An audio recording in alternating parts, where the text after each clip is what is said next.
Welcome to Free Advice Guy.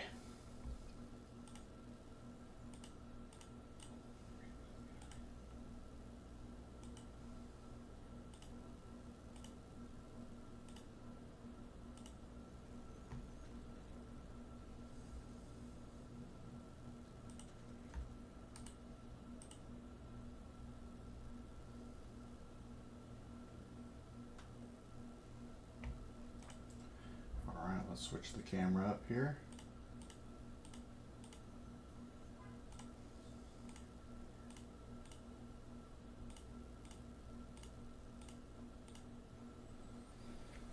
Alright.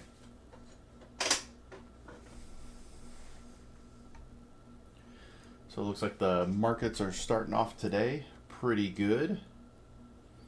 Everything is up.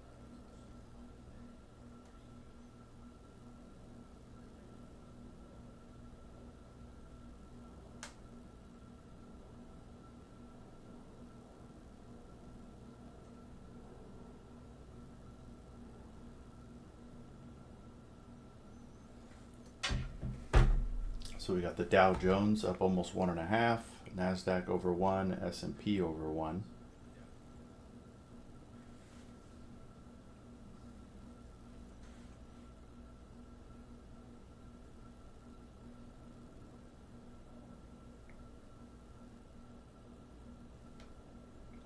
Whoo! Look at these big gainers.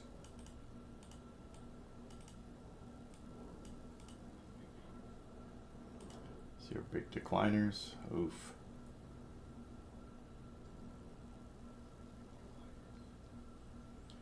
Philip Morris has been there a lot.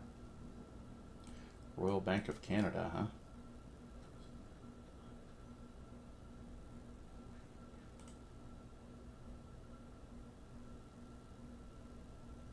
Man, Coca-Cola's all over this thing.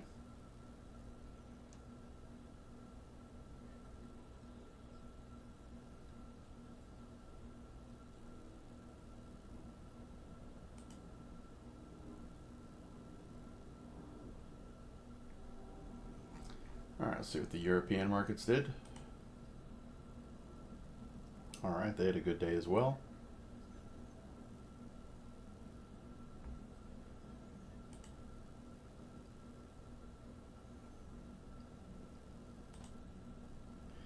Biggest decliner was actually double digits, or a gainer was double digits.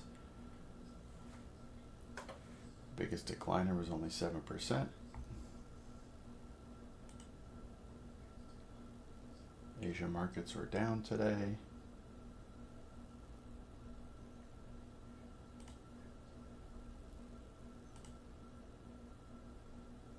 Cryptocurrencies up. Alpha's probably having a good day. Alright, let's take a look here. WTO getting crushed.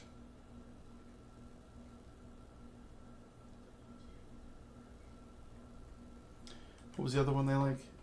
BNRG. Look at that.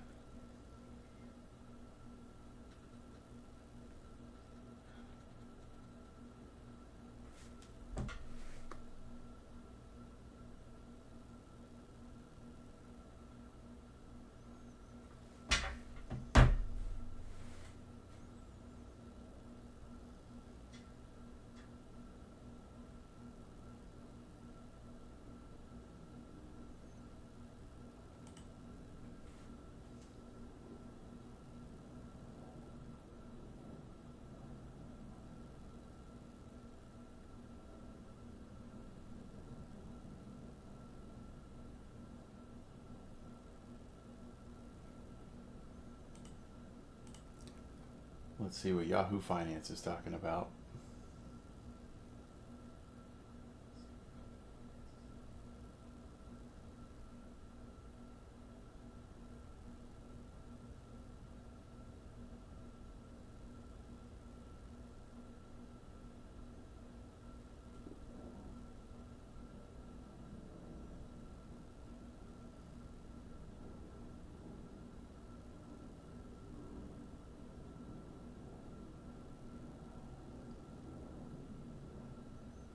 Nvidia up today, Tesla up today, Apple down a little bit.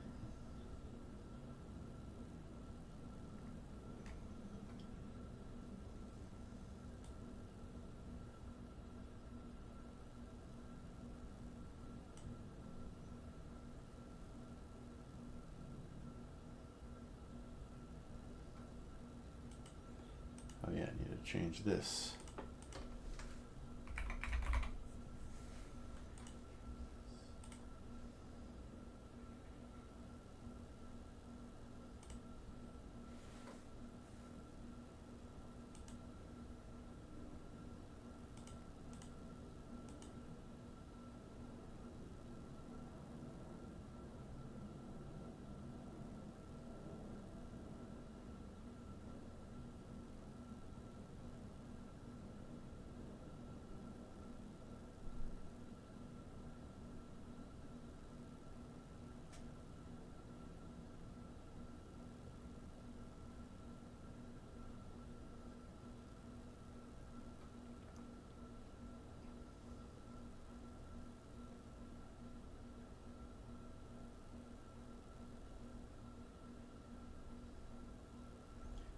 All right, we're going to take a look at these here in a second.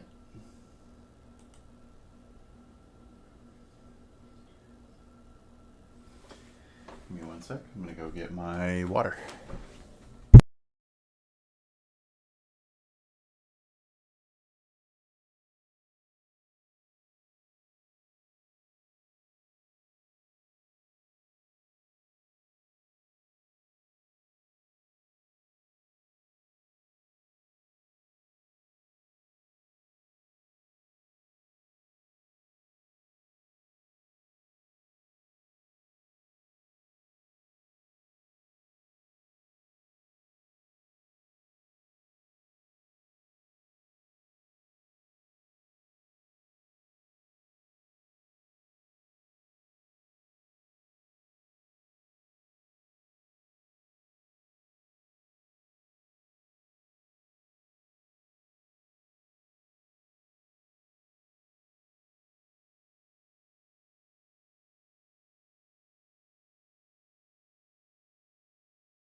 $55,000. One account has a rate of 3%.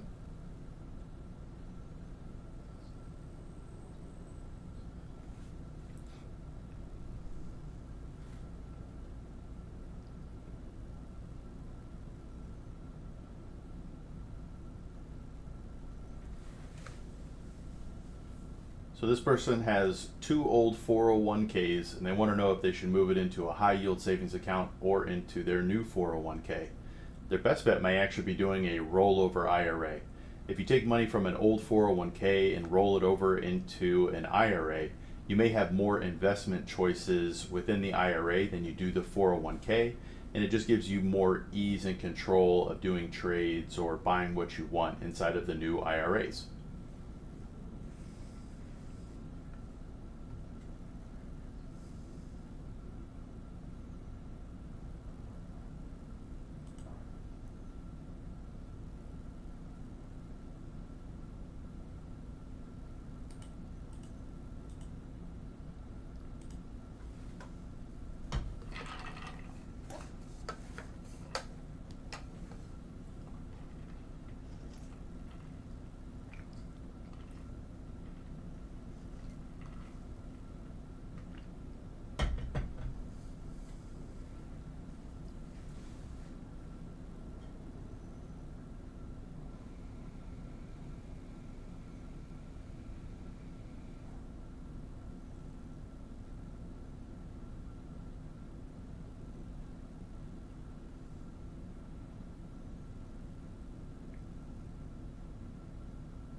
So this person is contributing 6% to their 401k and getting a match from their employer.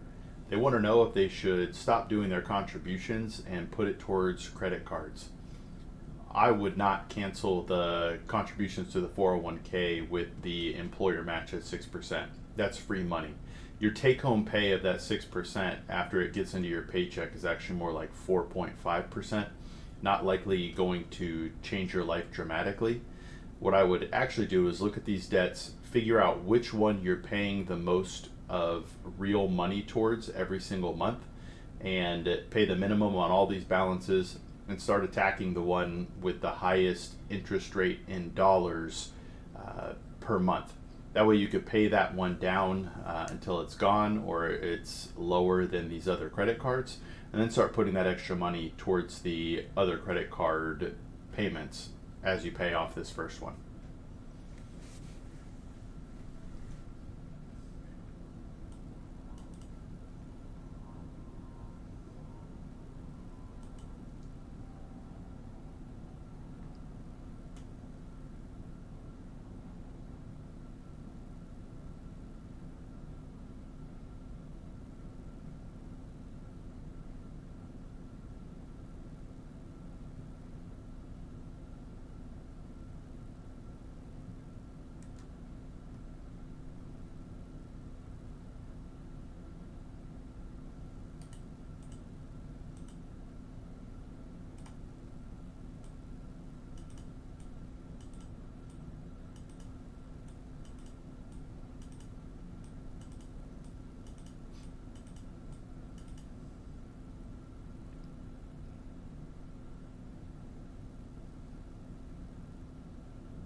If you inherit an IRA and you're worried about the tax consequences of distributions, one way to mitigate some of that consequence is to use the 10-year rule and pull out 10% a year until you depleted the entire account.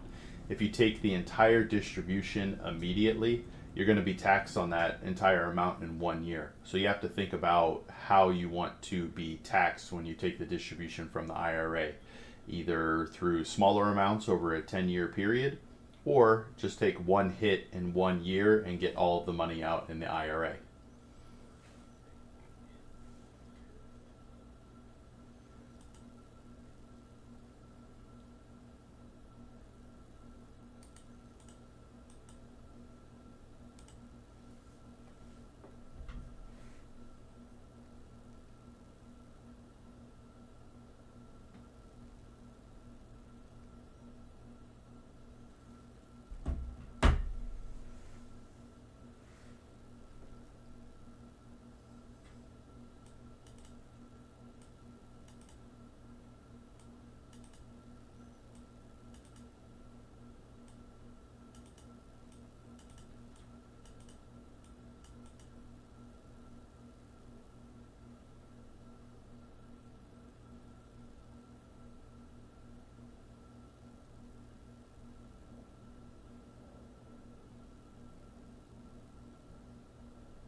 If you have a bunch of credit cards that you're looking to pay off and one of them is a 0% interest rate card, one of the things you could look at first is moving all of your other balances into the 0% card if they allow account balance transfers.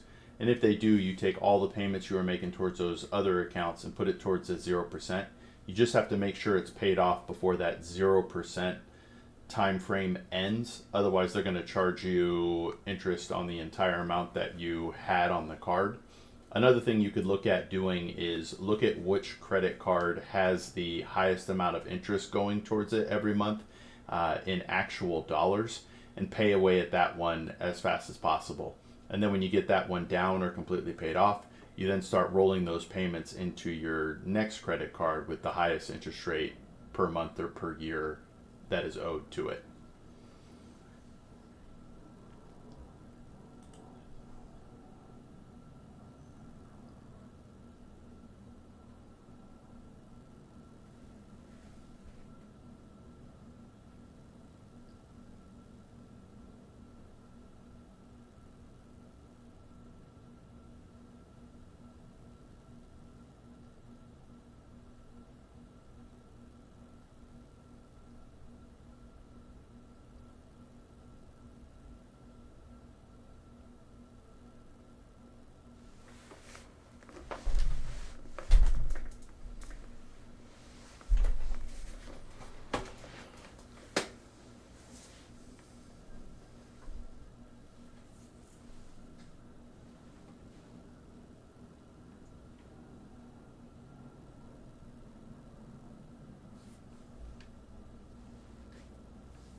Not enough information here to really give help. We don't know if she's getting any sort of match on the 403B or anything like that.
All right, so you're a young person who just got a job. You want to be able to enjoy your life while also being financially responsible.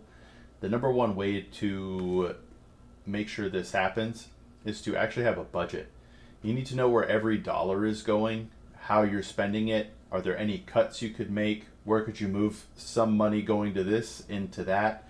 And once you have a clear budget, you could set up an emergency fund, and then you could set up your goals on what you want your money to do for you. Until you have a budget, you're not really sure how much money you have at the end of every month to go towards what. So you want to have a budget, figure out where the money needs to go to pay down debts and other things that you have. But then make part of your budget your fun time. What you want to do. You want to go out with friends, you want to travel, you want to do different things like that. You need that in your budget to figure out if you can actually afford it. Sometimes you got to make sacrifices to do the things that you want to do.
Going to the internet and asking if your investment strategy is good is not a wise decision. We need to know your time horizon and risk tolerance on the money that you have invested towards what goals. If you are extremely aggressive, you might be better off in a 100% stock portfolio. If you are more conservative, maybe you need to add some bonds and some cash into your allocation to match that conservative nature. What you really need is to talk with somebody and figure out your time horizon, risk tolerance, and investments that can match both of those things. If you don't specify your investments to you and your time horizon and risk tolerance, you're likely not going to accomplish the goals that you hope to accomplish.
This person's portfolio is heavily overweighted into healthcare stocks. Why? I wonder if they've even looked at their portfolio and realized how much overweight is in the healthcare industry. What you really want to look at when you're doing investing is why you're investing into what you're investing into. If you decide to throw a big chunk into any specific sector or stock, you're taking the risk or gamble that that sector or stock is going to outperform the overall market. And even if you have a good feeling that it might, what are you basing that on? You need to make sure your investments have a strategy behind them and that you are trying to maximize your overall returns without taking as much risk as possible.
Is it reasonable to have multiple checking accounts?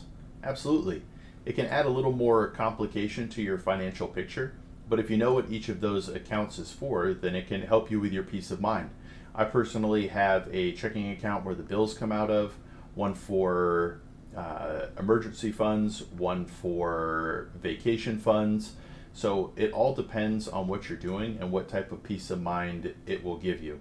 You don't necessarily need to split your accounts into multiple checking accounts, but if that's going to give you peace of mind knowing that you have certain dollars for certain things, then it absolutely can. Just be aware of any fees or restrictions that a bank may put on your accounts if you do so.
All right, give me one sec here.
Man, this person was making 120,000 and was living paycheck to paycheck.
Hey, what's up?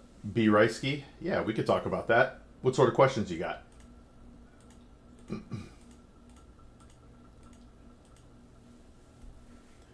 How old are you and what are you looking to accomplish?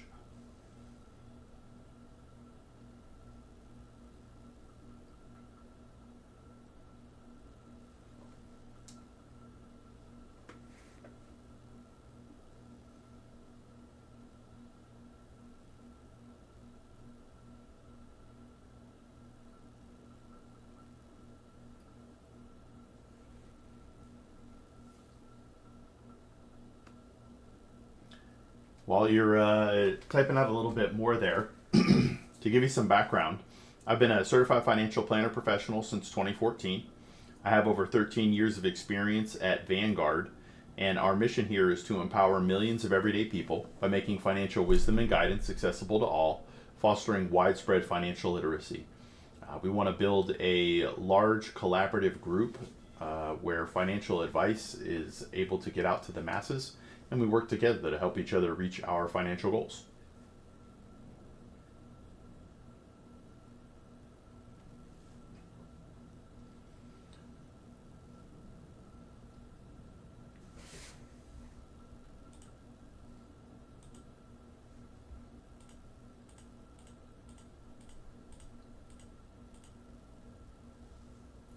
And then while I'm waiting for you to, here we go. So I don't know why, but mine and my partner's credit score goes up and down.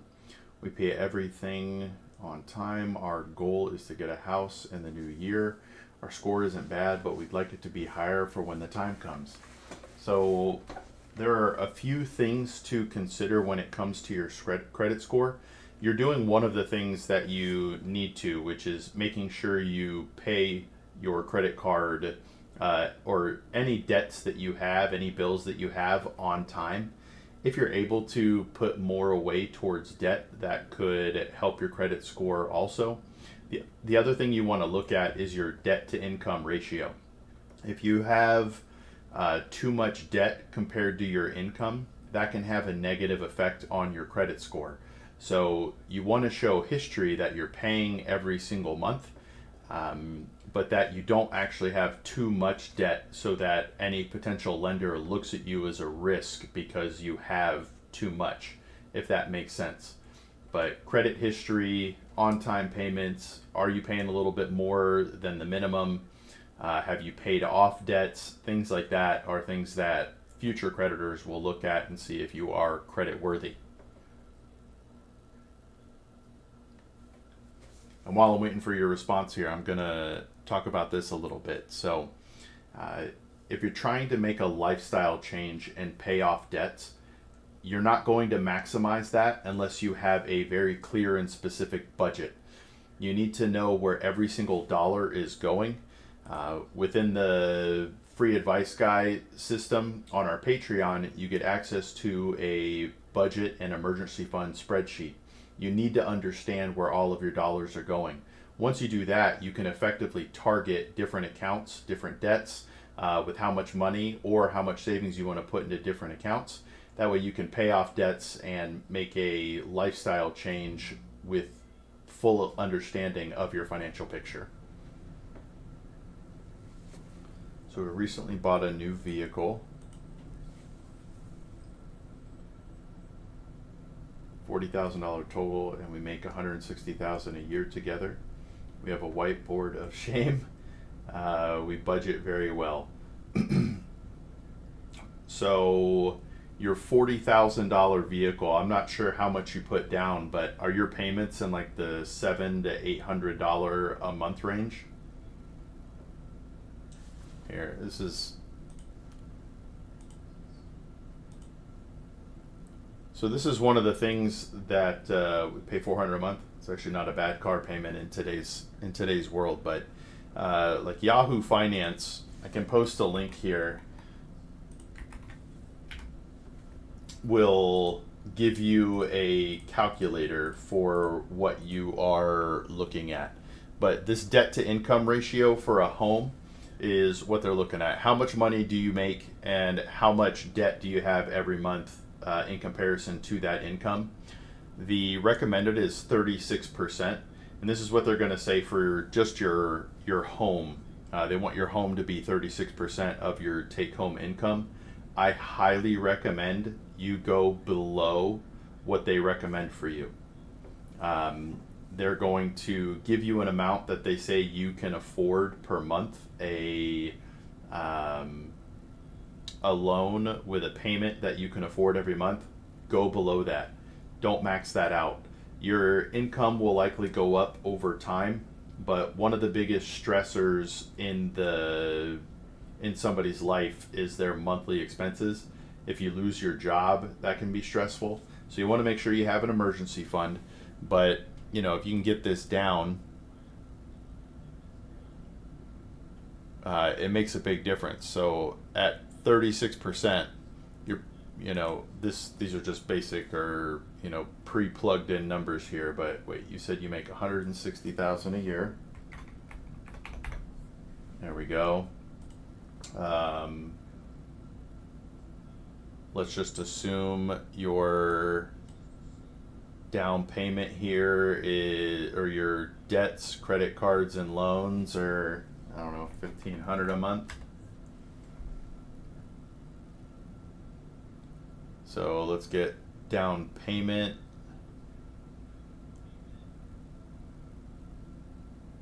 I want to get that to 20% here. No.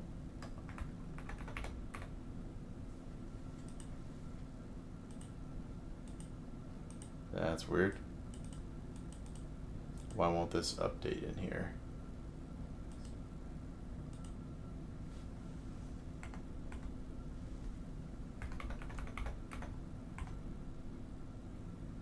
I don't know what's going on here or why this isn't updating anymore.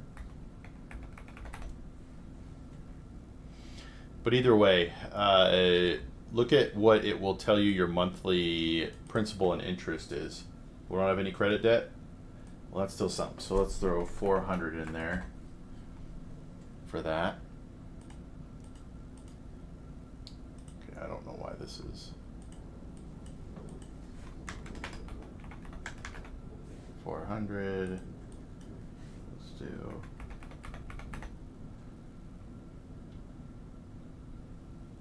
so you throw. Oops, let's do this. All right, see how that affects the numbers as you make changes here. So what they're going to tell you with a loan is you can afford $3,700 a month, but your life will feel a lot better if you can bring this down.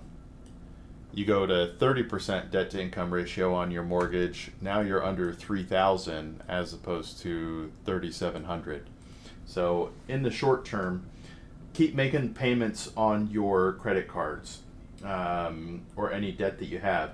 But if you don't have any debt and you're not paying on anything, the only way to really increase your credit is to be making payments on things that are already there. But it also depends on if the payments you're making are reporting to the credit bureaus. So if all of your payments like rent or anything like that are not being reported to the credit bureaus, it's not necessarily having a positive effect on your credit score, if that makes sense. So, but generally things like utilities or other things like that are being reported. So have you ever looked into that? Have you looked at your credit history to see what is being reported right now?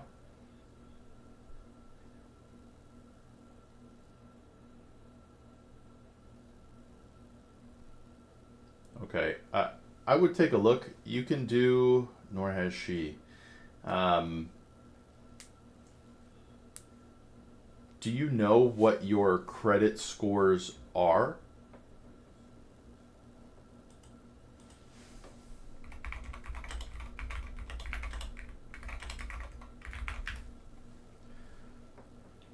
Where are they at for now?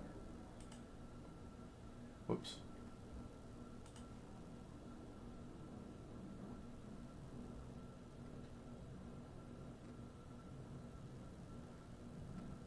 So if you're above these numbers, you're likely going to qualify, but obviously the higher the number, the better. And then once you get above a certain number, it doesn't matter as much.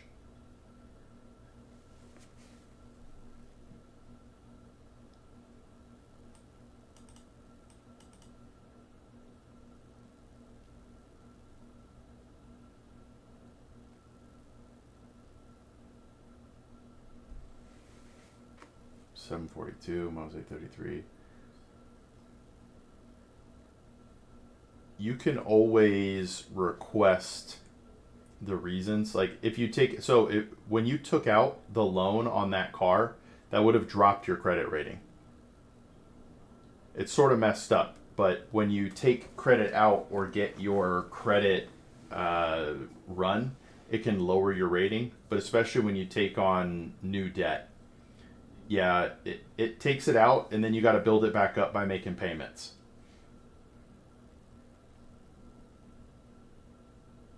So as you make payments on this car, your credit rating will go back up. But your credit ratings are very good. I don't think you're going to have a problem getting a loan. I think you're very close to being top rated for the best interest rate where you guys currently are.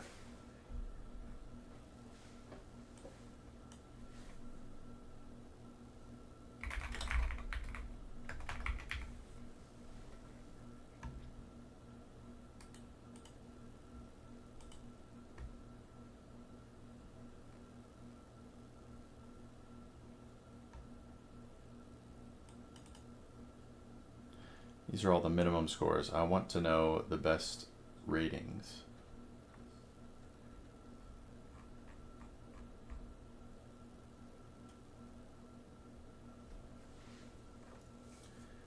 Without knowing more about your scenario, that auto loan is likely what gave your credit score a hit. You took out a sizable chunk of debt, it ran against your credit, so now your credit worthiness has dropped because you don't have as much income to pay for any new debts. But as you start to pay that car, now you're going to show history, and your credit rating will go up and your credit worthiness will go up. But again, you guys aren't in a bad spot right now. So, again, without knowing more about your personal situation, taking out that car loan is what had an effect on your credit scores.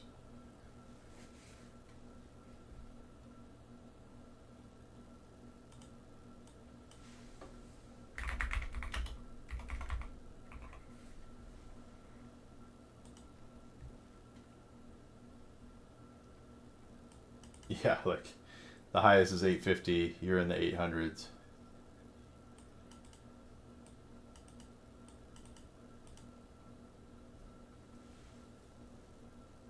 Yeah, assuming you're paying everything on time, the new debt would have taken you down. Keep making payments on it, and then it should go back up over time. Now, one thing to look at though, if you don't have any debts, you guys have a specific budget. I think you already know this, but a car is generally a terrible investment. If you have extra money every month that you can throw at this car to pay it off, I would do so. Because it's losing value every day and every mile you put on it. So if you have extra money that you can throw towards that loan and pay it down faster, I would absolutely do that.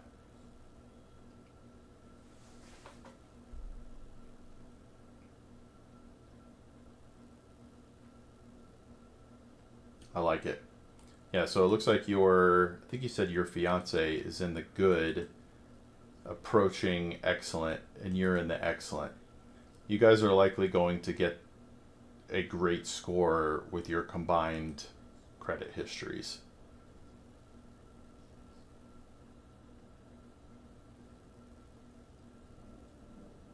Yeah, so this is what I was talking about right here, keeping credit utilizations low. So you're not using credit cards. So I imagine overall your credit utilization is fairly low. But another thing to look at is, are there errors? So if you have one of those services, like I think Credit Karma has one. What is it, LifeLock, where you can always kind of have a look at your credit, because it's also possible that there was an error made and somebody said you didn't pay something when you did, or maybe something hit your credit that wasn't yours and you got to get it cleaned up. That's also possible. Hey, I love that. I do the same thing. I only use the credit card for things I want to. I already had the cash to purchase. That way I can get the rewards for it.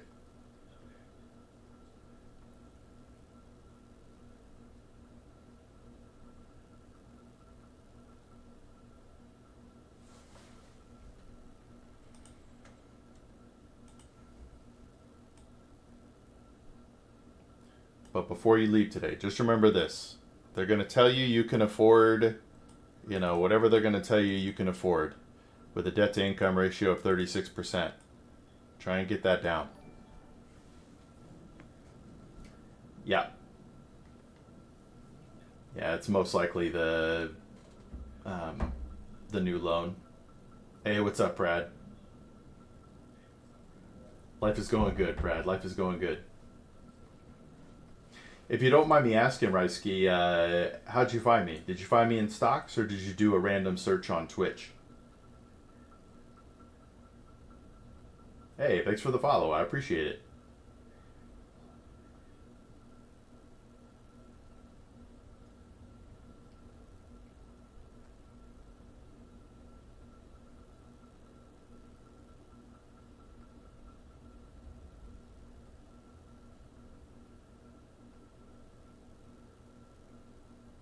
Random search for personal finance. I like it. I wish Twitch had a personal finance section, but maybe they don't want the liability of random people giving financial advice.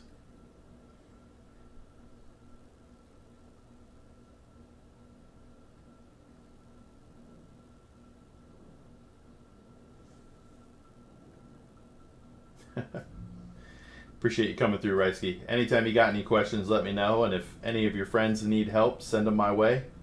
Again, I'm actually a certified financial planner professional. So in financial advisor terms, I'm a fiduciary. I think I'm the only person on streaming doing something like that.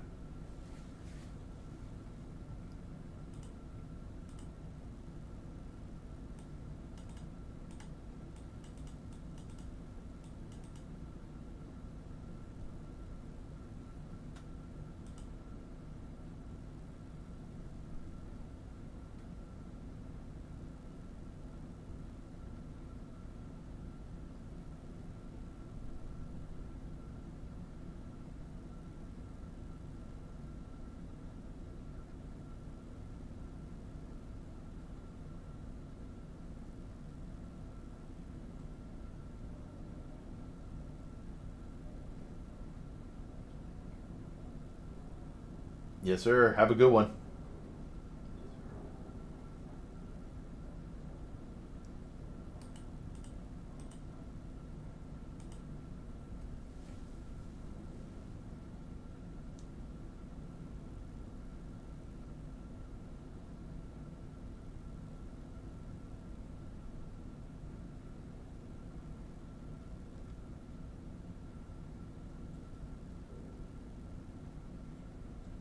You were mentioning about looking in on what's affecting your score. Can I do that online, or do I speak with a teller? There are definitely places you can go online. Um, you can either contact each bureau individually, or you can look at something like a LifeLock.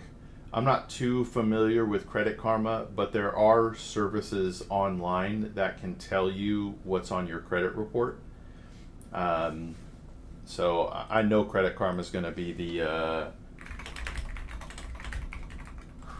credit report. Yeah, so like Experian is one of them. Um, Credit Bureau Singapore. Well, that's not what we're looking for. Why are these all Singapore? Does this think I'm in Singapore? Anyway, but like Experian is one. Sometimes your bank has a way to check it. Um, so you got to figure out which one you trust most. Annual Credit Report is the only official site explicitly directed by federal law to provide them. All right, I mean that's a decent one right there. Annualcreditreport.com is the only official site directly directed by federal law. All right, let's take a look at this bad boy. Yeah, here we go. Credit reports, plan and part in life. Request your free credit reports. How soon are you looking to buy a house, Reisky?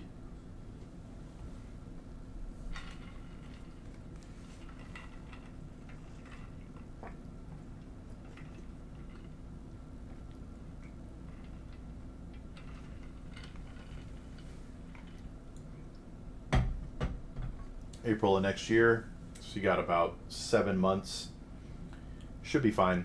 But this is the only source for your free credit reports authorized by federal law. So this might be a good place to go.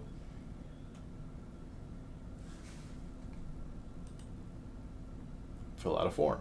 Pick the reports you want. Request and review your reports online. But a lot of people don't look at their own credit, so they don't really know what's going on. I mean, to be straight with you, I don't know what my credit score is now because I haven't had a need for a loan or any sort of thing in years. But we have a monitoring system, if that makes sense. So if anything goes weird, we know about it.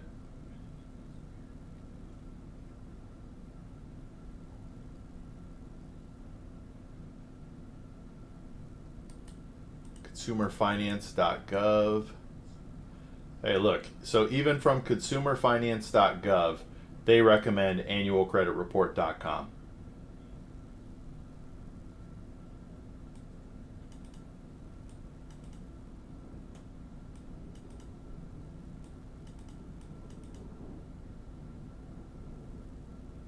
Yeah, that's not bad. By law, a credit reporting company could charge no more than $14.50 for a credit report.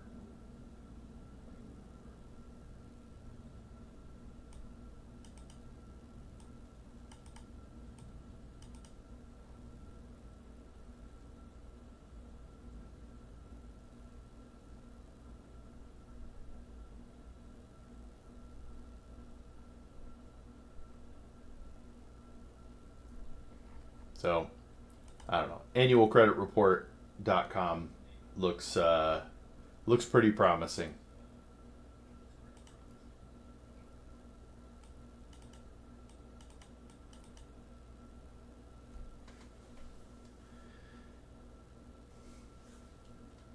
So this is you can't get a definitive answer on this, Reisky. It depends on the level. So they have soft checks and hard checks on your credit. Soft checks may have an impact, but they're small. I think what a lot of the banks do, since they already have one on you and they have it all the time, right? Because they want to know if they can offer you a credit card, at what rates, what loans they can give you. They already have one open. So I think what the banks do is essentially let you peek through the window that they already have on you. And a lot of the time it doesn't affect you. It's when you actually run a full credit report that it can, I think, does affect your credit. But I think it's like 3 points. So it's nothing crazy. I also think it's ridiculous that checking your credit can affect your credit score. I think that is a terrible rule in place.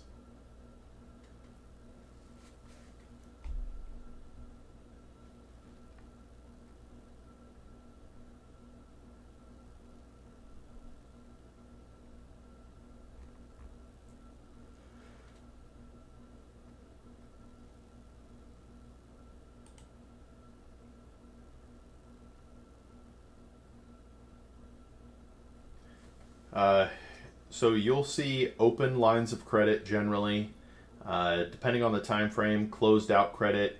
You'll see. I forgot what they call them. I'll call them dings because I can't think of the official term. That's going to bother me. But you'll see if there are any negatives. So if you owed a credit card on the 1st and you paid it on the 6th, you were outside of their allowable window. They likely reported you for a late payment. You'll see that knock or ding on your credit report.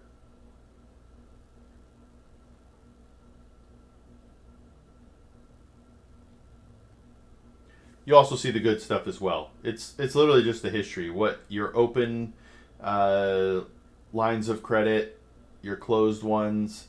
It all depends on how far back they go, but you'll actually see quite a bit of stuff. It's eye catching. Uh, I randomly, this is a crazy story, but when I was 18 years old or 19 years old, I my brother was like, "Hey, you should run your credit," and I was like, "Why? I have like one credit card. Why would I do that?"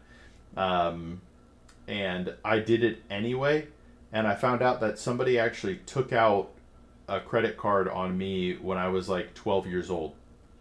So it'll show that as well.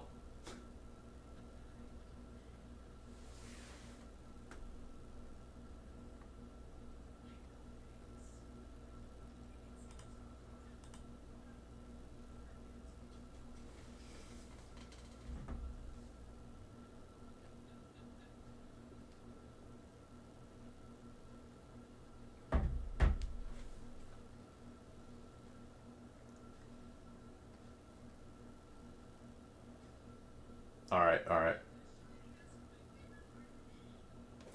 One sec.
All right, are we out of the ad now?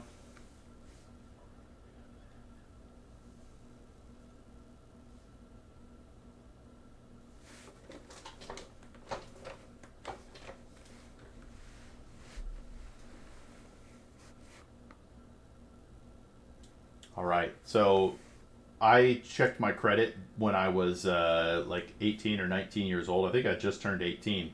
My brother told me to check it, and I thought that was silly because I didn't have any credit yet. And when I checked my score, I saw that somebody took a credit card out on me when I was 12 years old. I did not do that, but it was taken out on me, and I had to fight the credit bureaus, and they removed it. So it'll show you all kinds of stuff.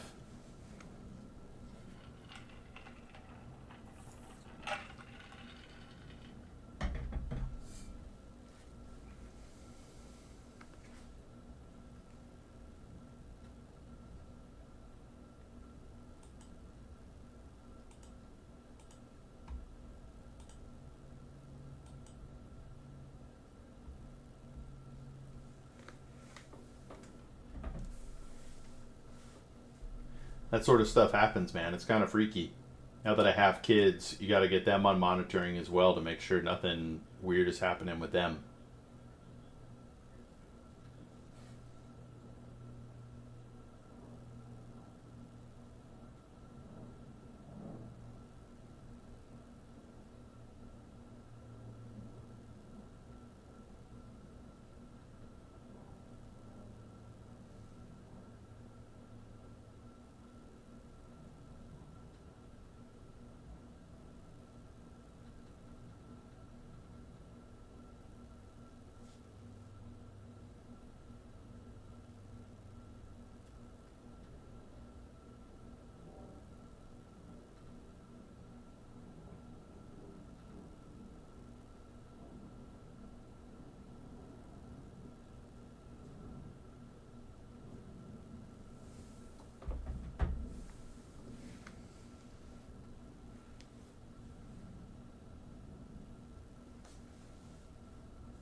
So you're looking to either pay off student loans or save up for a future house down payment. Which one should you prioritize?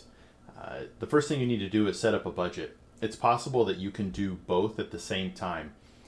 You need to prioritize which one is more important for you, though. Having no debt is ultimately where you want to end up, but if you can afford your debt payments while also saving, you could take care of those. You could do both at the same time, but do you want to? How much interest are you paying per month, and would it make more sense to pay down that debt if it's at a high interest rate? Because you're likely not going to earn more on your investments than you will that the debt is accruing. So you want to weigh how much interest you're paying per month and how much returns you can get on those investments to see if you want to do both at the same time. But a lot of the time you're going to want to attack debt before you start investing.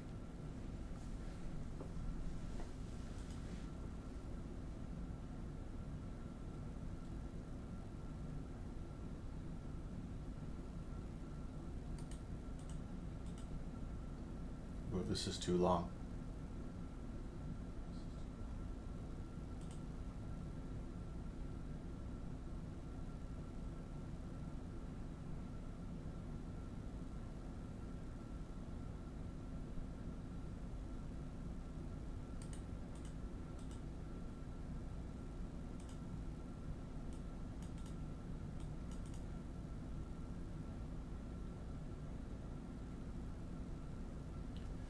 When considering a debt consolidation loan, the most important factor is at the end of it, will you owe less per month in interest in actual dollars?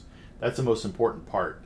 Just consolidating debt doesn't really matter if you're still paying the same amount of interest every month or every year. If you're going to consolidate, it needs to be to better terms so that you owe less interest overall. That's the number one factor when determining whether or not you want to consolidate debts together.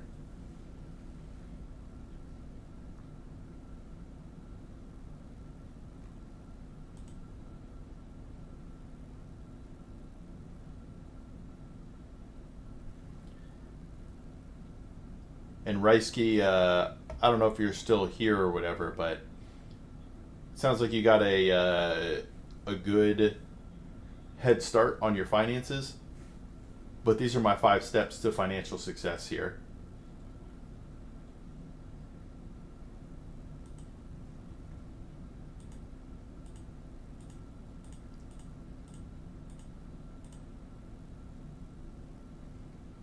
I like it. So I know you guys said you budget. I think you said you have an emergency fund. But then once you understand your goals, so you want a specific goal of I want X amount of dollars at this date, or I want to spend this amount in retirement. These are the sort of things you want to look at. You also need to get your risk tolerance factored into there. And then from there, you invest and save towards those goals. After your budget, you know exactly how much you can throw into those goals. And then as your life changes, you navigate those changes and make updates to the first part of this plan. So, like right now, when you guys get married, you'll have combined income. But if you have kids, or one of you stops working, or you want to start looking at investment property or other investments, you're going to have to reassess your whole plan every time.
But if you're interested in becoming a part of a community, I do have a Patreon, Reisky.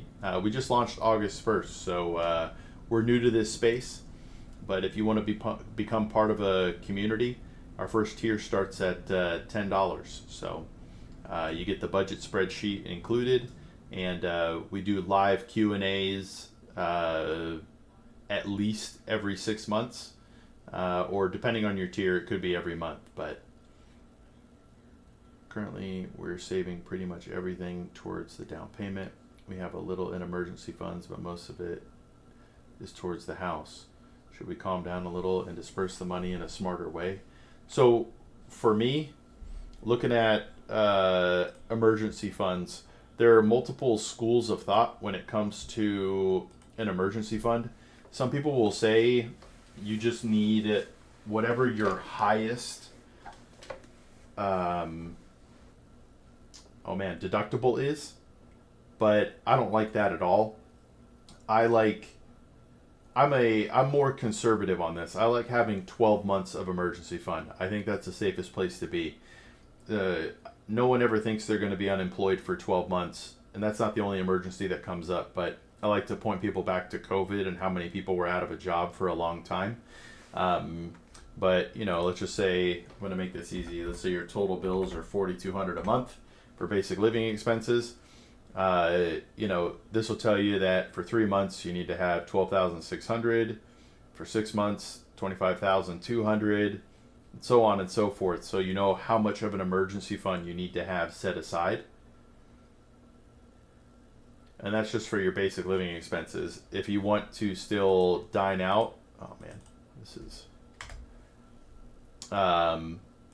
if you still want to dine out, have a gym membership and things while you're unemployed, you could throw that in here and it'll update your emergency fund accordingly.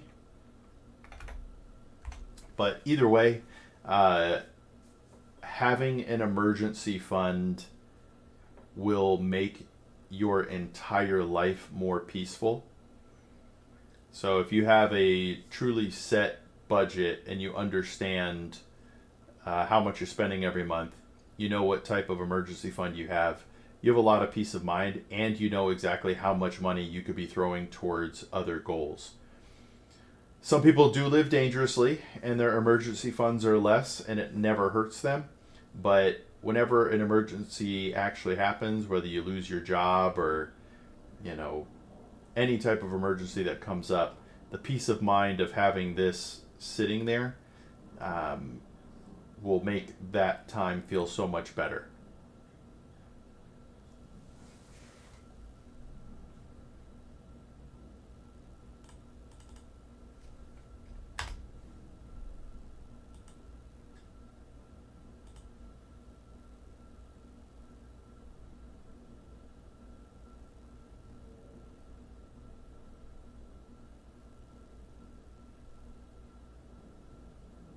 But you could change any of these categories. You could change any of these categories to anything that you want them to be. So if you don't have child care, but you have, I already have pets in here, but you want to change it to something else, you can do that as well.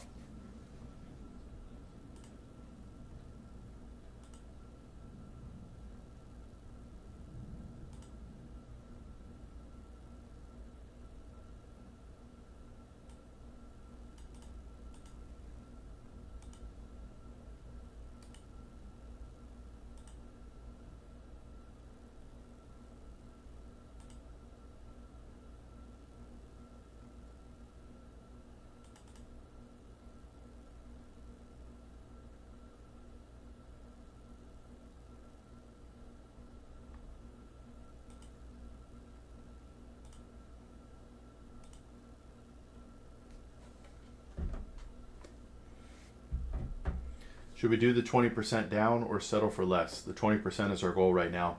I would recommend the 20% because you'll get hit with PMI, if not most of the time. And PMI is just essentially lost money. And people will be like, oh, it's only like $130, a month. But that adds up over the years. And unfortunately, a lot of companies won't automatically remove PMI even when you get to the 20% paid down. So if you can avoid that altogether, that is what I would recommend.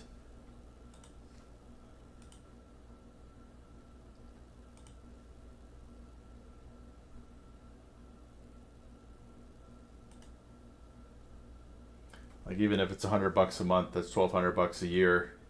Over 30 years, it's just $30,000, $36,000 just wasted.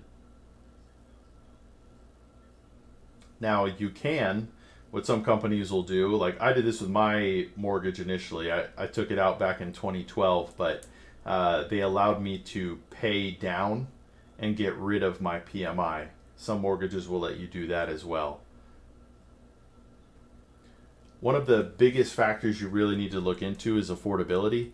So, like, don't get stuck in, because some people will say, well, if you're going to pay $2,200 in rent or $2,200 on a mortgage, you do the mortgage. But there are other expenses you need to factor in when it comes to home purchases. Right now, you have maintenance and upkeep that you don't have as a renter. So, it's going to be more than what you think it will be.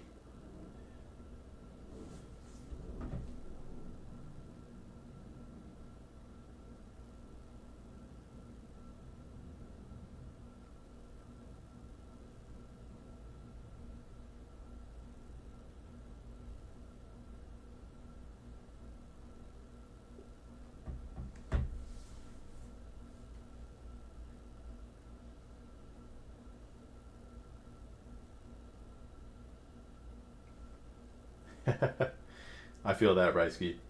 We call it adulting. Everything's so easy when we're young, but when you become an adult, all of a sudden there's so many factors you need to look at for maximizing your life.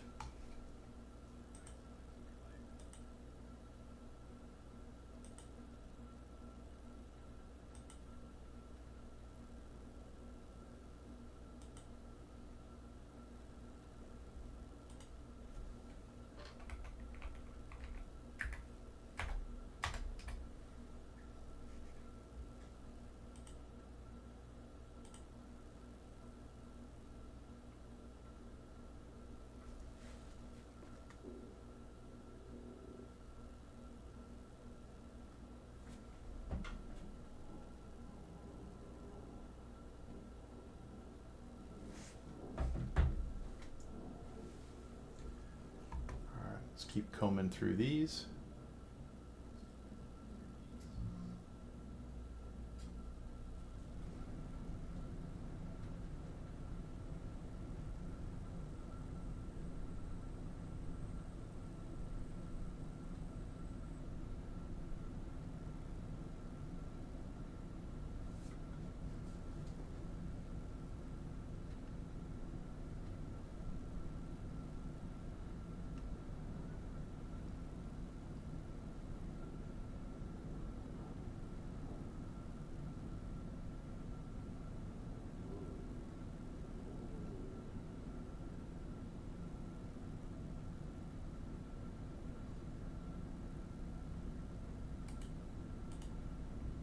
This could be you in the future. Oh man, they deleted their post. All right, never mind.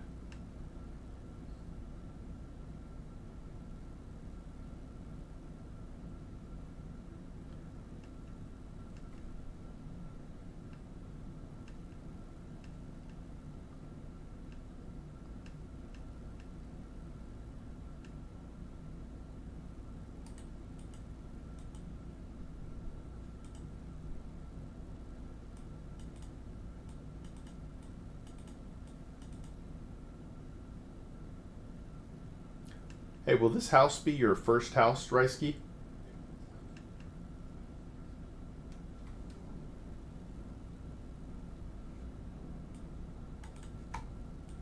Or are you looking to buy your forever home as the first home? All right, so do you think this is a starter home, or are you looking for the home that you'll spend your entire marriage in? Give me one second.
Because the starter home versus forever home question is a big one.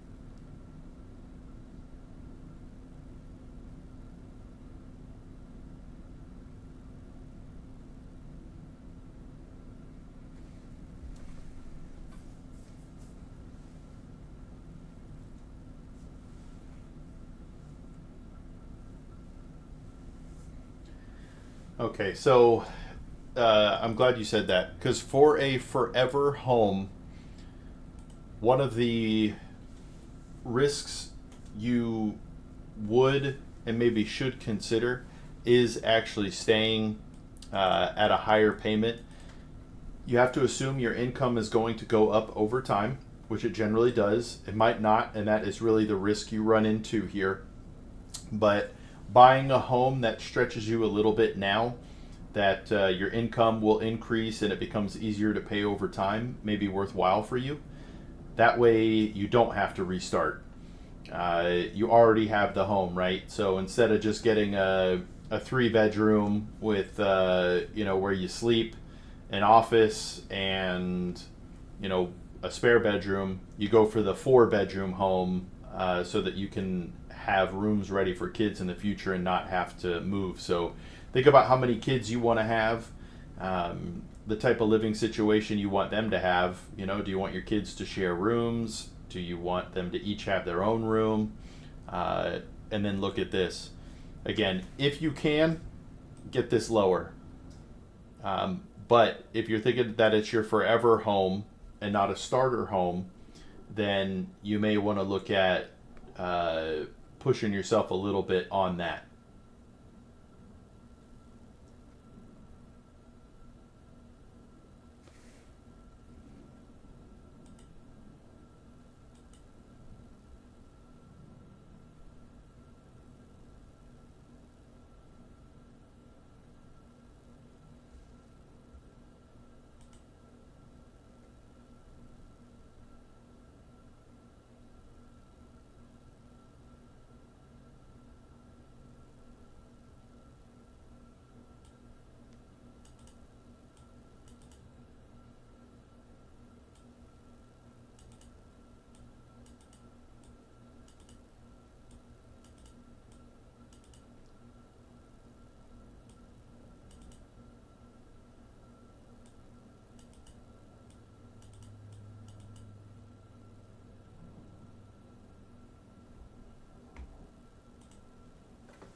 if you have a high mileage car and you're considering getting a new car, the question is why?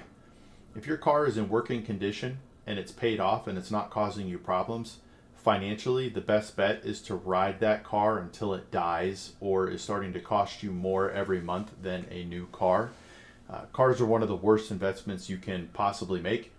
Hold on to your paid off car as long as possible. And if you do buy a new car, your goal should be to ride that car out as long as possible. The more mileage you can get on a car, the better for your long-term finances.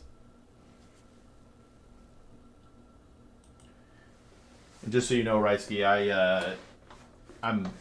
I go to these different sites and answer questions to create content. So if you care at all, I do have a YouTube, TikTok, Twitter, Stonks, and Kick account. So if you care about any of those, I would love a follow on any of those socials. Hey, I appreciate it.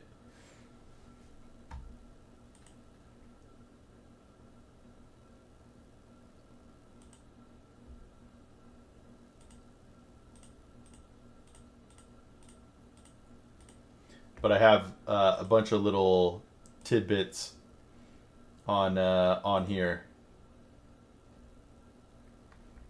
So again, we only launched on August 1st, so I'm looking to change the world.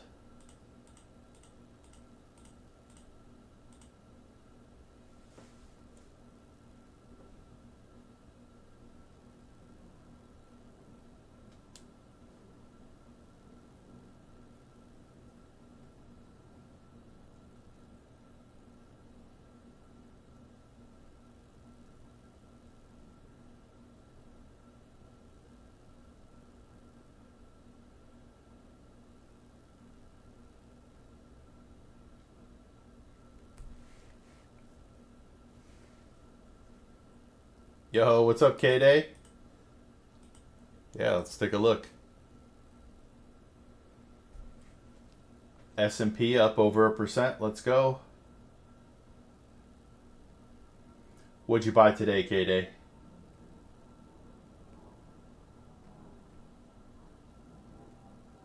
All right.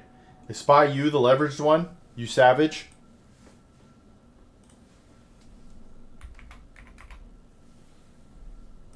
Yeah, 4 times leverage.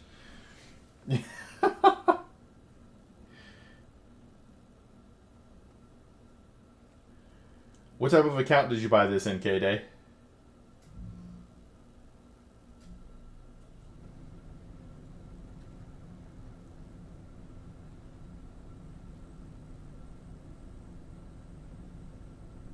What type of account did you buy it in? Just like a normal brokerage account? Or did you buy it in like a retirement account?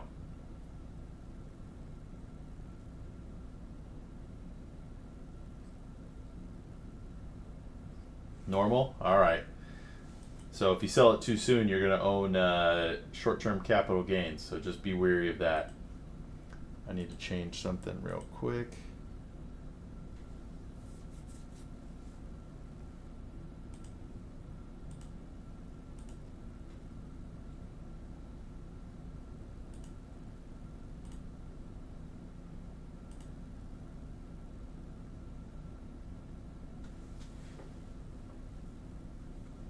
Wait, that's the same holding. Just one's 4 times leverage. 3 to 5 years is fairly short term for stocks. Because if we had an 08, 09 scenario in the next couple of years, it could take a while to see that recover.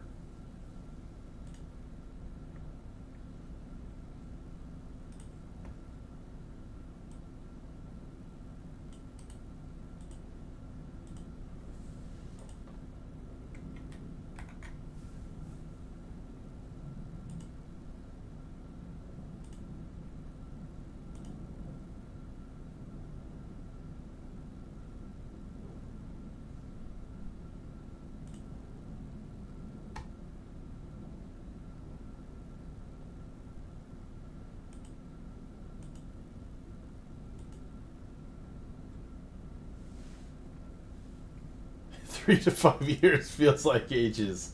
Hey, I feel that. I feel that. But it's not. So just be careful. You will be 21 to 23 years old very soon. Very soon.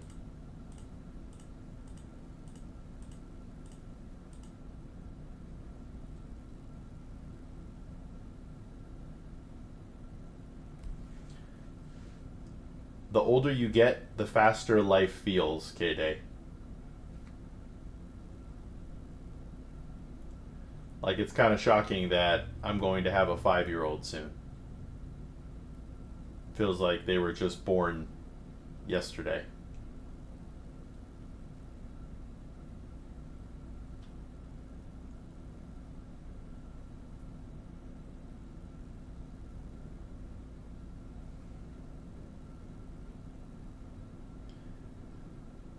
So just be wary of that. That when you make investments into SPY or SPY-U for the short term, if we have any sort of drastic downturn, it can take a while for the recovery.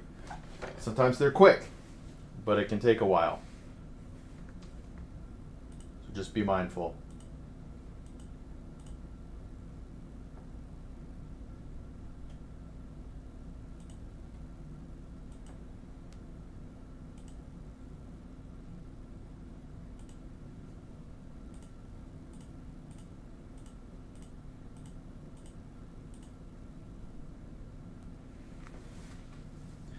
Keeping track of time really makes it feel longer.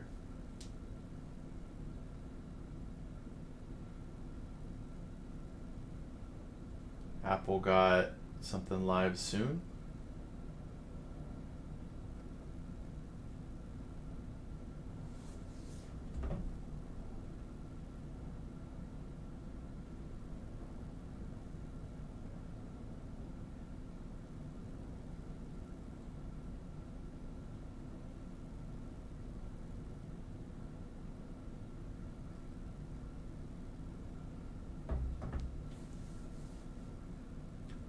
Watch party? Oh. I can't watch certain videos or really any content, otherwise TikTok nukes my stream. So I got to keep everything. I forgot how they word it, but it has to be original from me.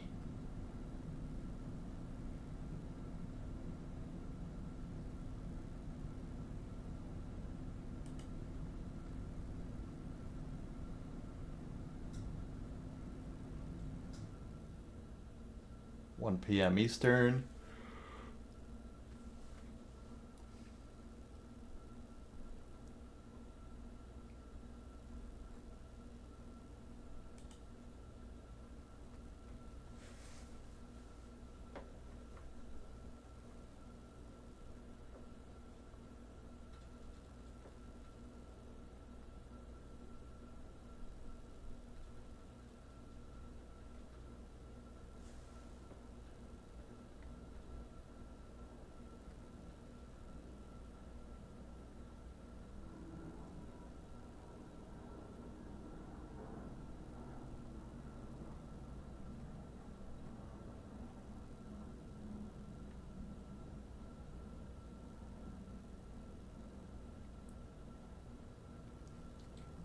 Is $350 too much for a car payment? Well, that all depends. Does it fit into your budget? If you have a detailed and specific budget and you know where every single dollar is going, and you have $350 left over for a car payment, you might be able to afford it. But you also need to look at your insurance costs, gas costs, and everything else that comes with owning a car before deciding whether or not to make that purchase. But before you can do any of that, a budget is absolutely necessary.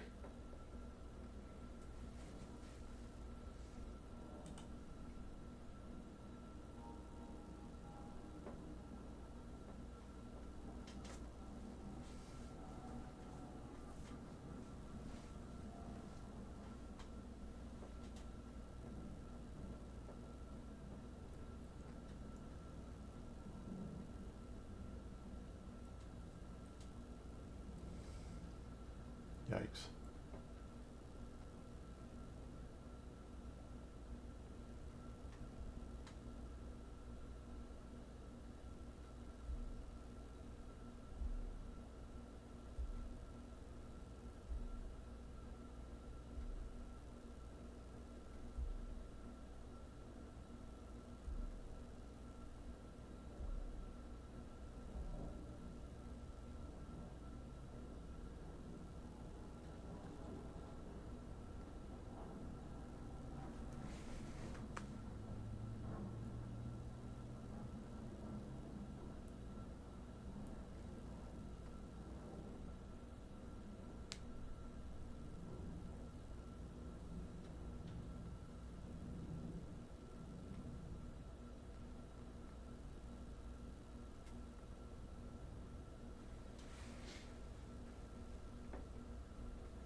So you want to know how to invest your Roth IRA. It's probably safe to assume that this is for retirement since it's in an IRA, but you need to determine your time horizon and risk tolerance. When do you want to retire, and what sort of stomach do you have for volatility within the market? The more stomach you have for volatility, the more risky you can be. The more volatile will likely lead to higher returns in the long run, but you have to be able to sleep at night. So if you're more conservative, you want to look at an allocation with some bonds or some money markets in it to help mitigate some of that volatility. But you can't know how you want to invest in IRA until you understand your time horizon and your risk tolerance.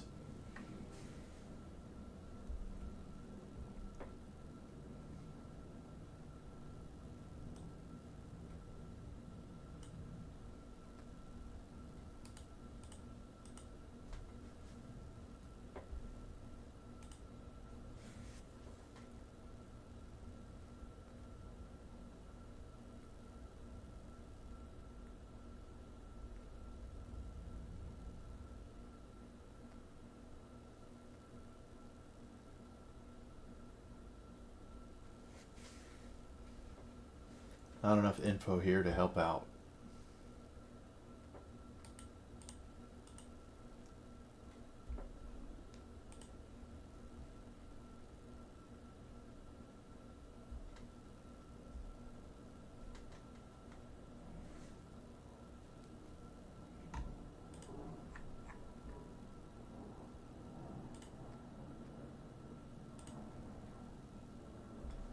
Advice for young people, that's easy.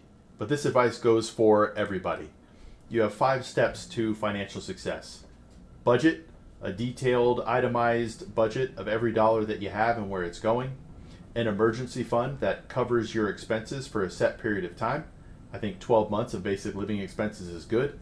Specific goals set for your money with time horizon and risk tolerance baked in. Begin investing and saving toward those goals. And as your life changes, be sure to navigate it and make those changes as needed. So your life as a 22-year-old will be significantly different than at 32, 42, 52, so on and so forth. So you got to navigate that and make changes to your plan accordingly.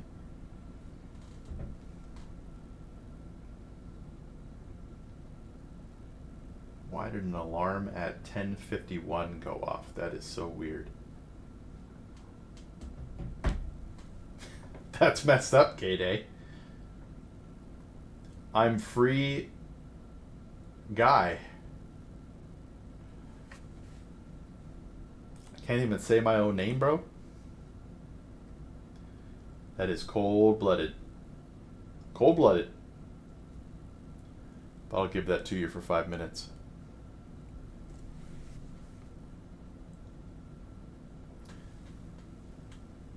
If I turn that into a clip, K-Day, how much do you think the alarm sound in the background is going to mess it up?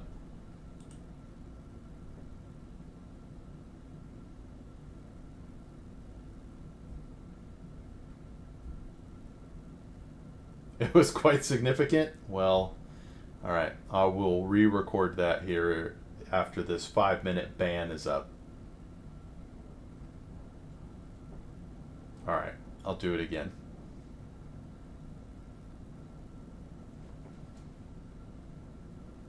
I'll lift the ban just for the just for this. All right, let's do it. Advice for young people, but this advice can go for anybody. The 5 steps to financial success are to budget, have a specific and detailed itemized budget so you know where every dollar is going. Set aside an emergency fund that will cover you should something happen. I think 12 months of basic living expenses is good. You could be more or less conservative if you'd like. Then you need to have specific goals with time horizon and risk tolerance baked in. And then you can begin investing and saving towards those goals. A big part of this, though, is to navigate life changes. Your life at 22 is going to be much different at 32 and 42. Every year at least you need to be looking at your financial plan and making adjustments to it to fit your current life. If you follow these steps, in the long run, you will reach financial success. All right, how's that, K-Day? Was that better? No alarm sound?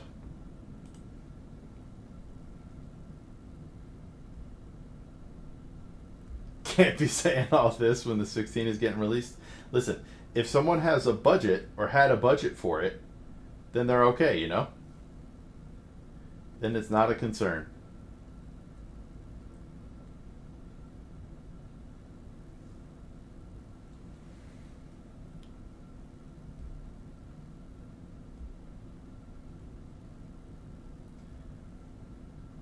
Is it free, K-Day?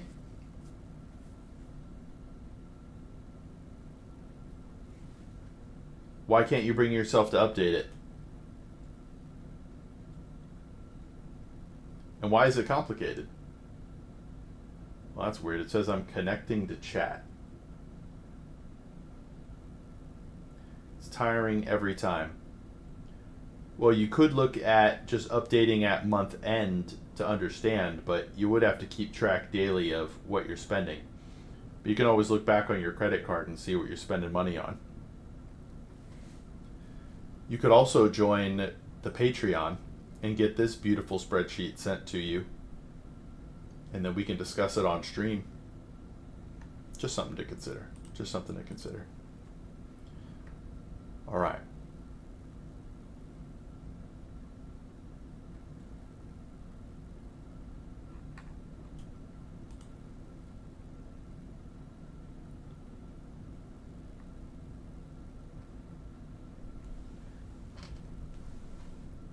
It's like keeping track of calories.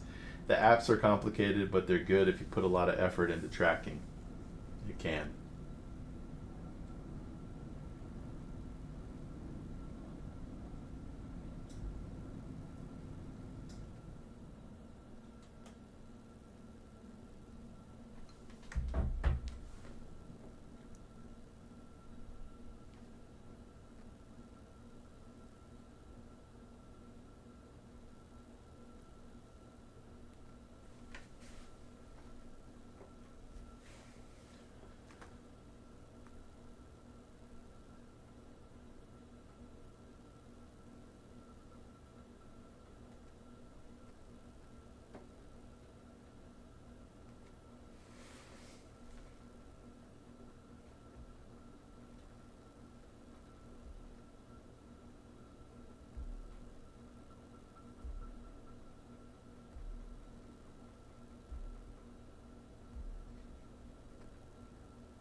Man, this kid's looking to buy a house when he's 18. I don't think he's looked into what it takes to buy a house.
Weird. Just heard something at the door. Give me one sec.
Okay.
So you're 18 and you want to start investing. There are 5 steps to financial success, and they need to be followed for you to achieve your goals.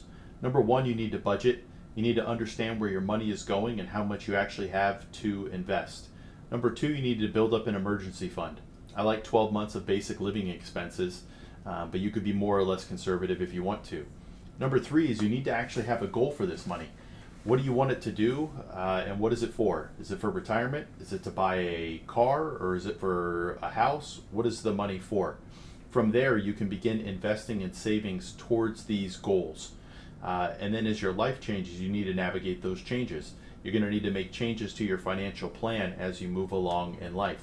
If you continue to follow these steps, so as a life change happens, you go back through the begin process, you'll stay on top of your finances and be able to allocate funds properly towards any goals or finances you need.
When comparing a Roth versus a traditional IRA, some people wonder what benefit a traditional would have and why they should use a traditional instead of a Roth IRA.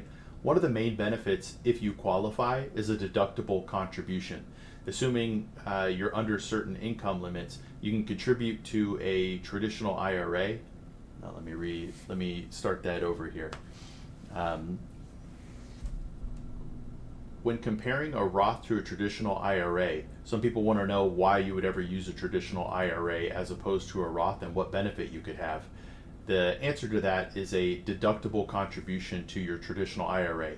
That can lower your income tax or your taxable income in the year that you make the contribution, and that can have an overall tax benefit in that year. In general, I recommend a Roth because of the tax-free growth and distribution later in life, assuming you meet the 5-year rule and you're over 59 and a half. But there are benefits to a traditional IRA, and they can be used to maximize or help your tax situation in the current year.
If you have credit card debt that you're trying to pay off and you're also trying to save up money on the outside, that might not be the wisest decision, but if that's your goal, you need to have a budget and understand how much extra money you have.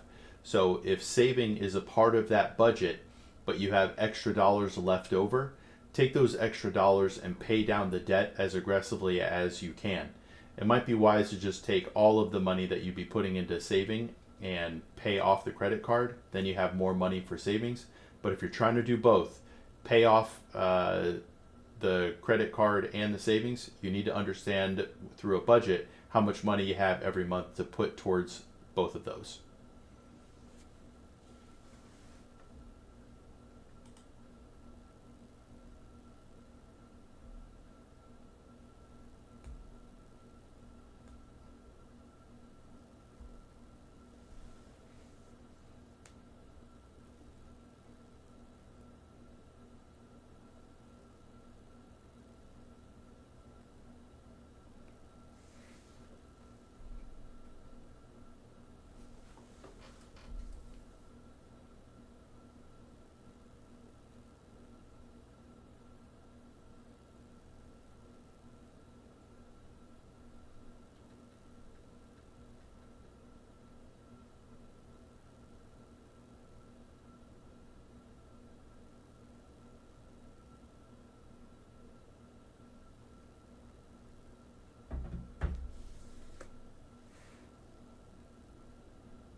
So you're 16 and you just started a job. One thing that you should look into is opening and having your parents open a minor Roth IRA for yourself. Most people don't start investing in their retirement until they're into their 20s. If you could start that at a young age, you'll have such a head start, and older you will thank younger you for making that step. So if you have earned income and you're a kid, look at opening a Roth IRA today.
Hiring a financial advisor is an extremely personal decision. If you have the mind and the stomach to manage hiring a financial advisor is an extremely personal decision. If you have the mind and the stomach to manage your own portfolio, save yourself the expenses and do it yourself. If you can't sleep at night because you're never sure what to do with your money, then hiring an advisor to manage your portfolio might be worthwhile. Another option is to look at Free Advice Guy. I'll be here to help you make decisions on your portfolio, and we'll talk through any sort of fears and anxieties you have about the market and what you would do under those circumstances. So, either way, just understand why you're hiring a financial advisor and what you hope they're going to do for you.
How you invest for retirement has a lot to do with your time horizon and risk tolerance.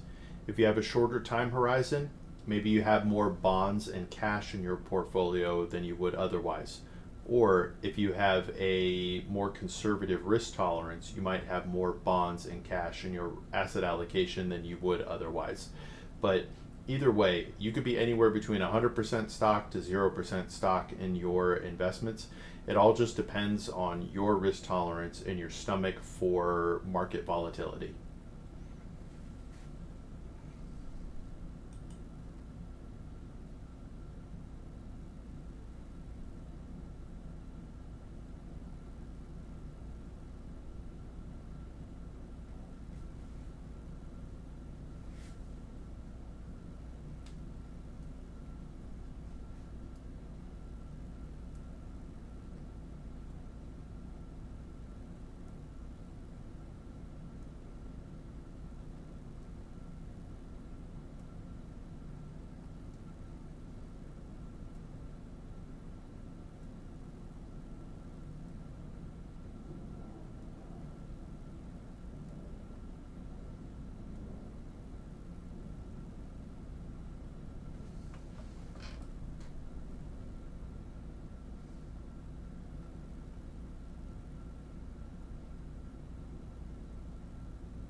Man, an 8-year-old car and you still owe 15,000 on it? Yikes.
If you're considering selling out of investments to pay off a debt, there's a lot of things you need to consider.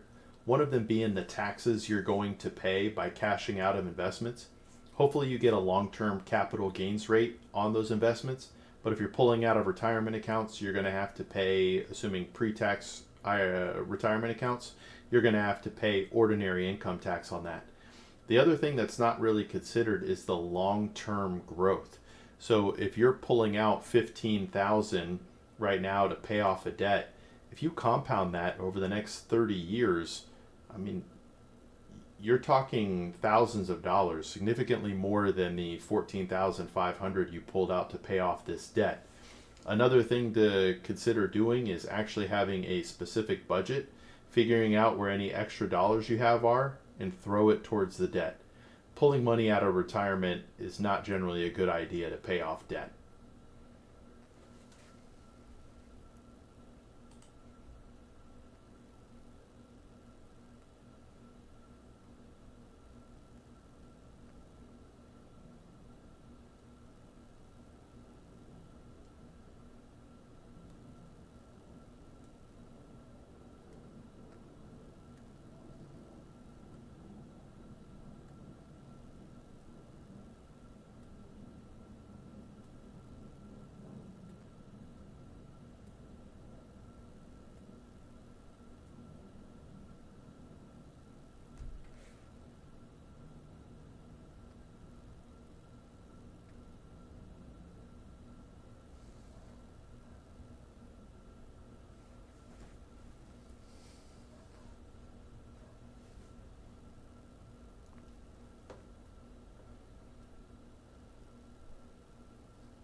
Be right back.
All right.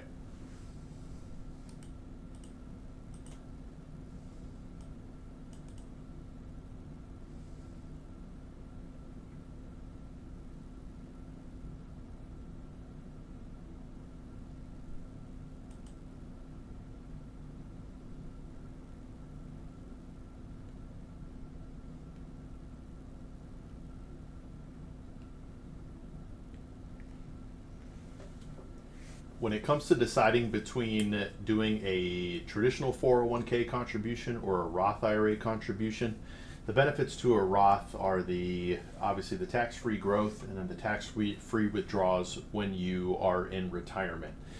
The benefit to a traditional 401k contribution is it lowers your taxable income rate today. And then you let that money grow, and then in retirement, when you likely have less income and a lower tax rate, you then begin taking withdrawals after that money has grown. So there's a benefit there. But overall, in retirement, you hope to have all three buckets: pre-tax, like a traditional IRA or a 401k, post-tax, like a Roth IRA, and taxable, a brokerage account in your name. That way, you can pull from whichever account makes most sense in that tax environment. We don't know what the tax laws are going to be in the future, so if you have investments in all three buckets, you can maximize your withdrawals and their tax implications.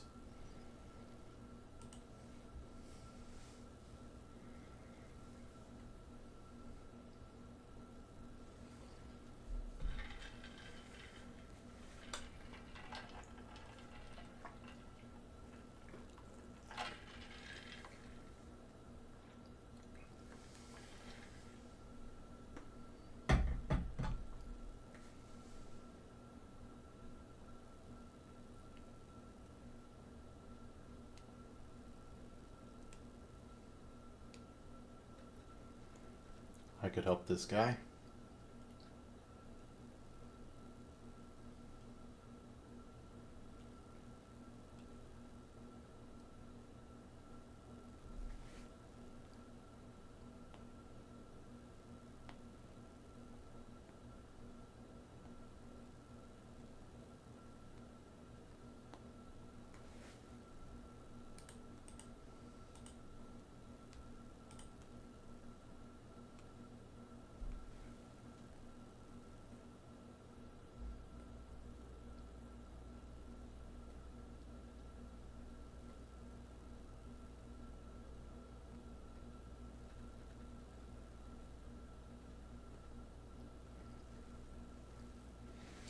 How much emergency fund should you save up for?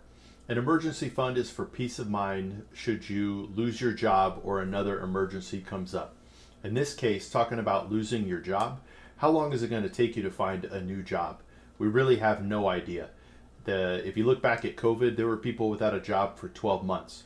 So I personally like having 12 months of basic living expenses saved up for an emergency fund so that you can have peace of mind that if you lose your job, you can live your current life for 12 months. If you want to be less conservative, you can go for 3 or 6 months. If you want to be more conservative, you can go for longer. The most important piece of an emergency fund is the peace of mind knowing that you are covered should you lose your job.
Whether you're started Whether you're starting your financial journey at 16 or 30, the process is still the same.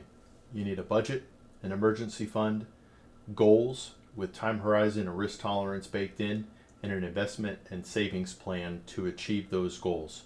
As your life changes, you need to navigate those changes by updating your begin process and making them more effective for your life.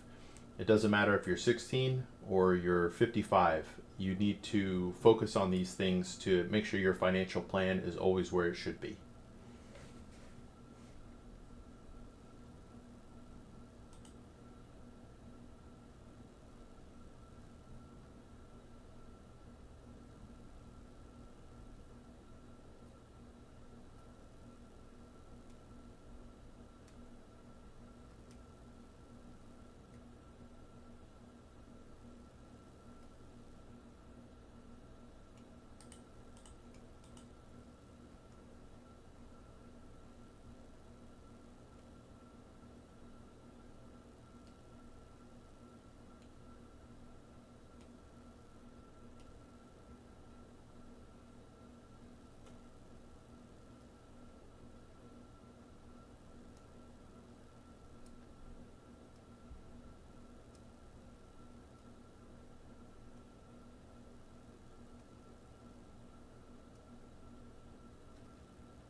So your income doesn't matter. You could still make a contribution to a traditional IRA. You just don't get the deduction. So looking at this scenario, might just be better to start putting money into a brokerage account and increase his taxable savings since he already has his 401k.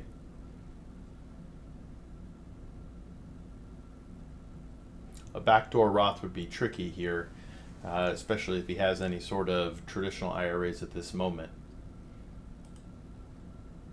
I would have to have a conversation with that person to give him the best advice.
when you're looking at short time horizons for investing, the most sensible thing to do is to put it into a money market or a high yield savings account.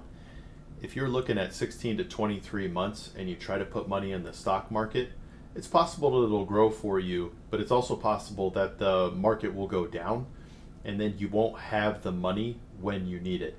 So if you're really looking at short-term investing, cash or cash equivalents are going to be your best bet.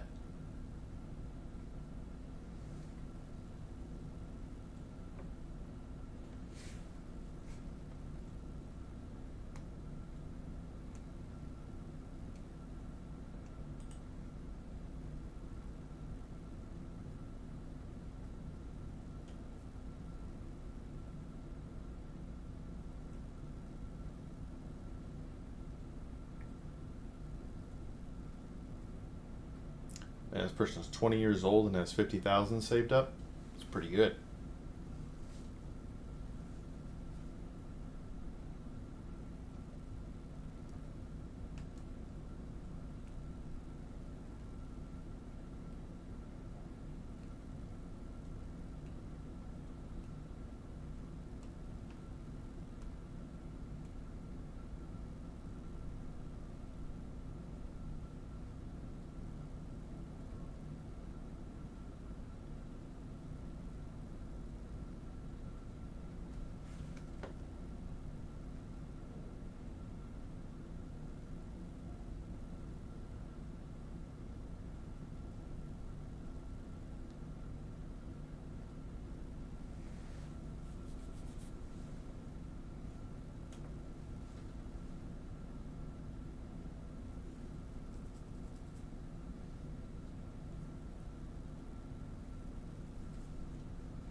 I'm not going to respond to this post, but the checks cut from 401ks sometimes are not clear that there's Roth and traditional. That can be the biggest pain to something like this.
That is too convoluted to give a quick response to.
The difference between the snowball and avalanche methods: the avalanche method is you pay towards the debt that has the highest amount of dollars going to interest every month. So it's not necessarily the highest APR, it's the APR multiplied by the balance to figure out how much interest you're paying per year. And you would be paying the one with the highest. The snowball method is you pay off your lowest amount of debt first, and then you take those payments and snowball them into the next lowest payment. It depends on how you work psychologically.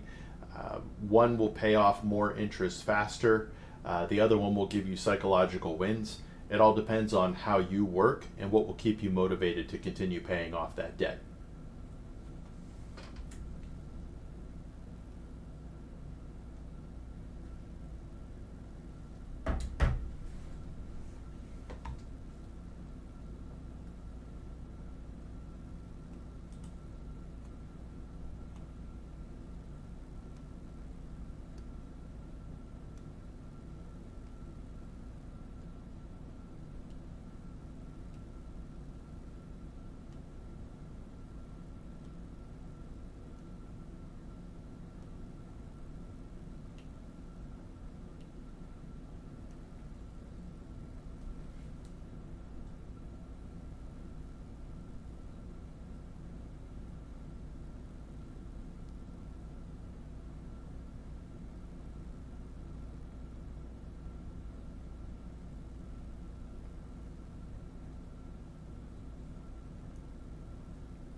Everybody's got crypto now. We're in a new day and age.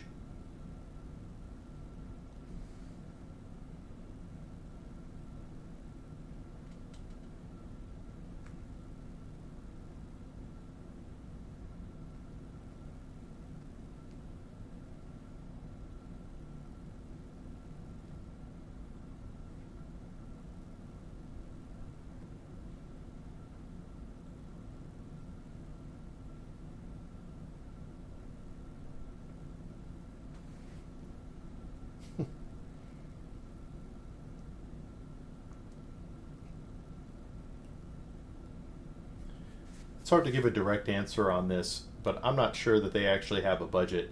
Because if they had a budget, they would know how much extra money they could throw towards this debt, and they wouldn't have to sell out of investments. Selling out of investments should be avoided at almost all costs. There might be times you need to do that, but in reality, you need a budget and understand how much you could pay towards your debts. Just put every extra dollar you can into it.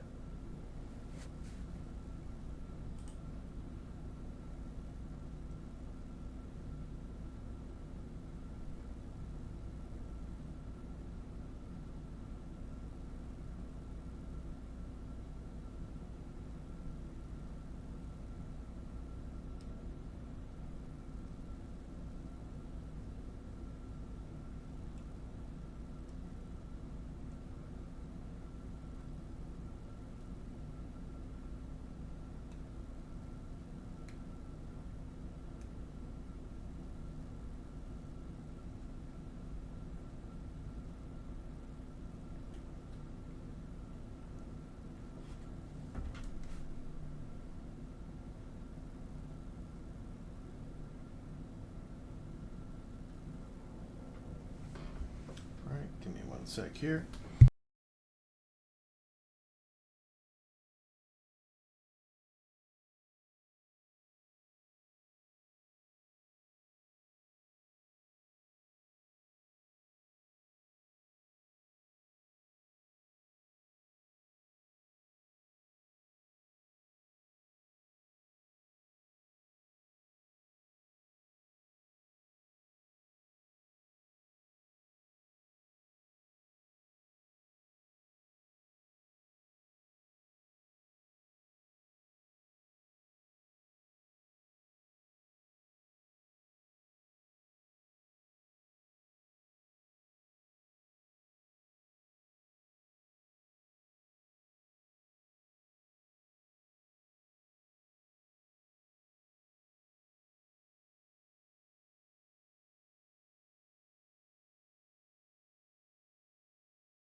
Be right back.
Okay.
All right, so the markets have had a little bit of downtime since they were up a little bit earlier.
right, let's see what's going on stocks.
The number one benefit for debt consolidation is to lower the interest rate on the debt.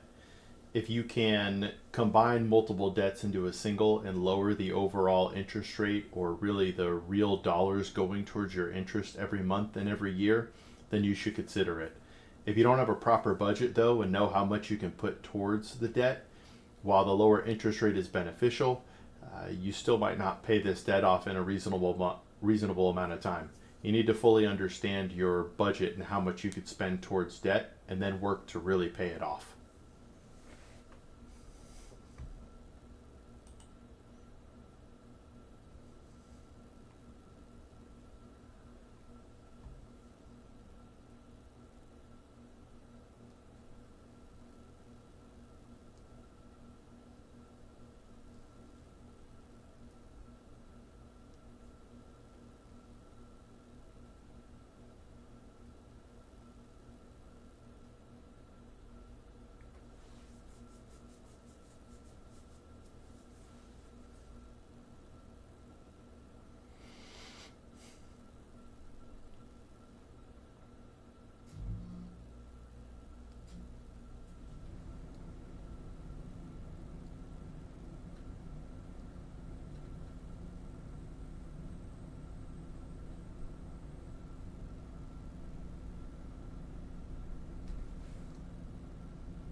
All right, the wife and kids are almost home.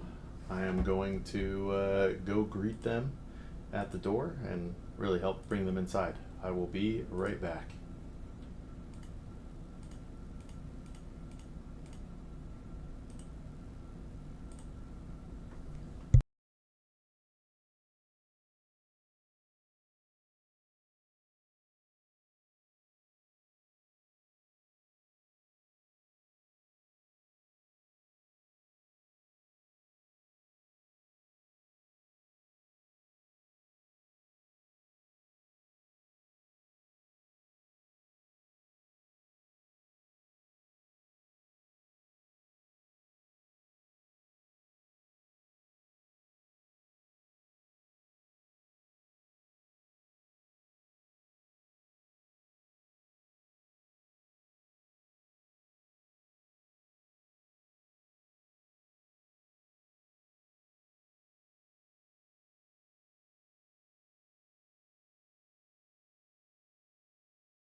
We back.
If anybody on Stonks can hear this, can you send a test message for me?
think my wife needs help with something.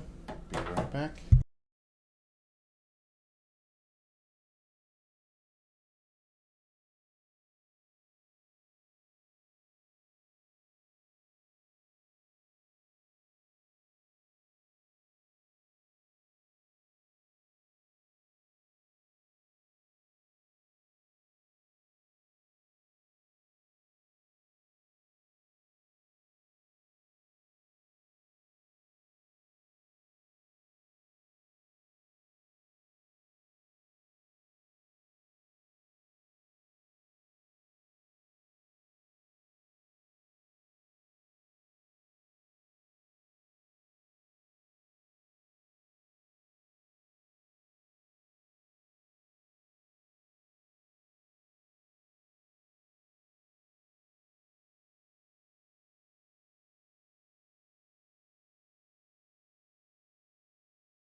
All right.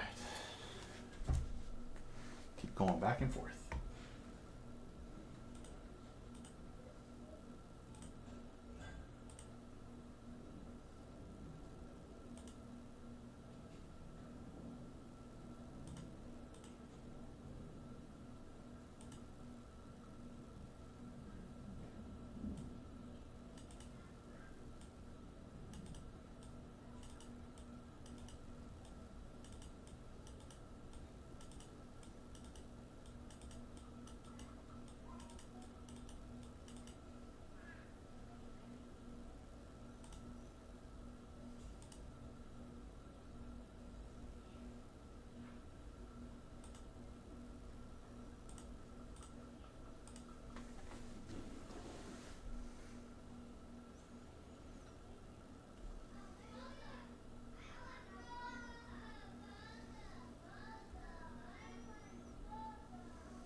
Hey, what's up, Acer? Doing well, sir. I know for one reason, we'll leave the personal stuff out. I know on a trading, you and Blind are feeling good today.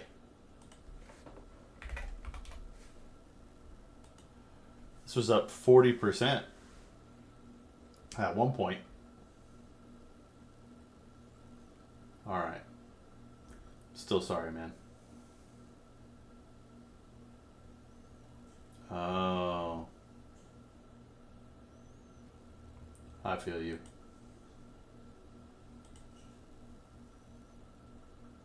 Sorry to hear that, man.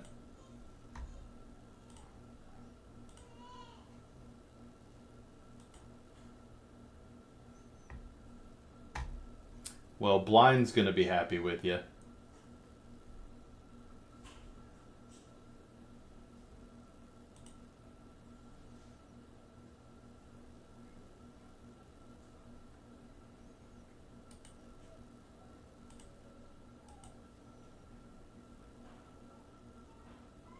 Yeah, that makes sense. Are you going to be on the site less now?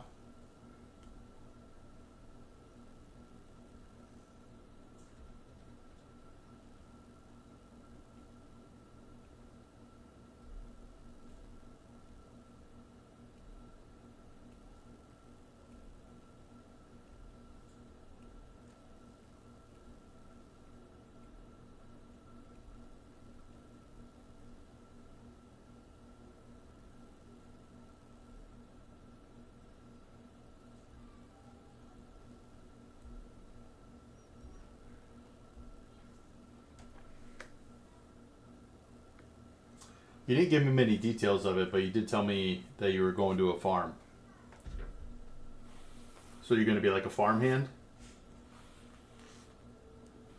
Might be able to drink raw milk.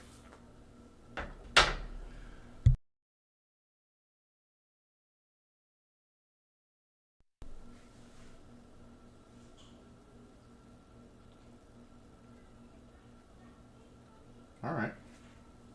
It's like a family connection.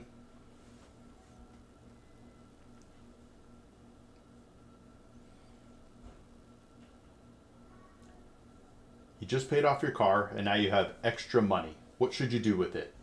I would actually recommend that you start putting that money into a savings account or a money market fund and start saving up for the next car so you can buy it cash.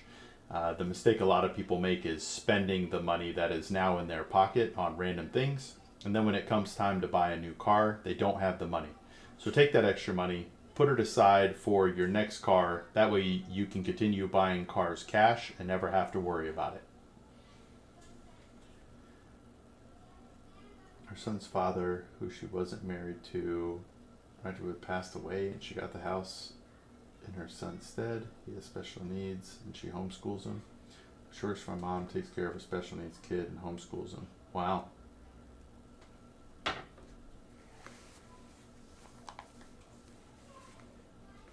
It's a lot. And now you're going to help out.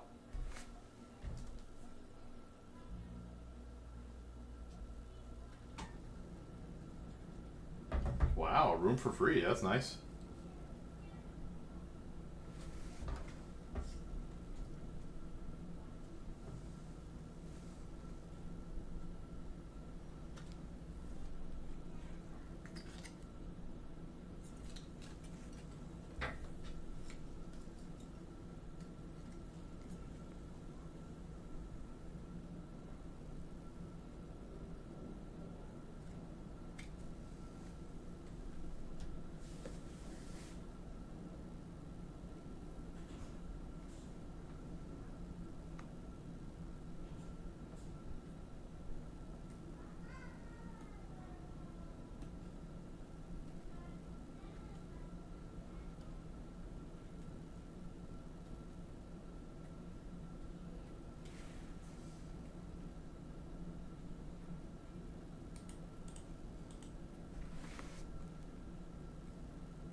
Is this a potential someone you would date?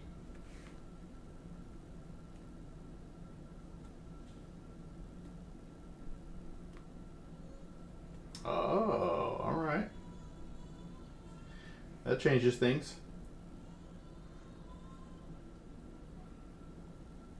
Play it slow, my friend. Play it slow.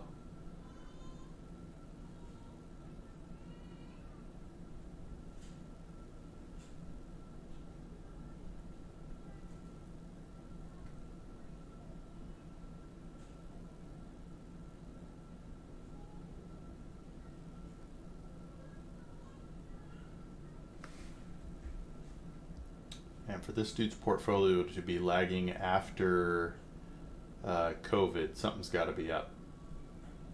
Probably invested into weird things.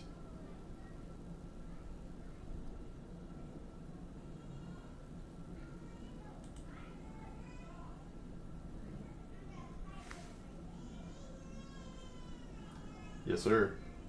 And I don't know if there's any more fulfilling work than working on a farm, to be honest with you. That's literally the industry that keeps the world going, man. If farms went on strike, people would be in trouble. Do they do the cows for slaughter, for milk? Assuming pigs are for slaughter and the horses are for riding or work?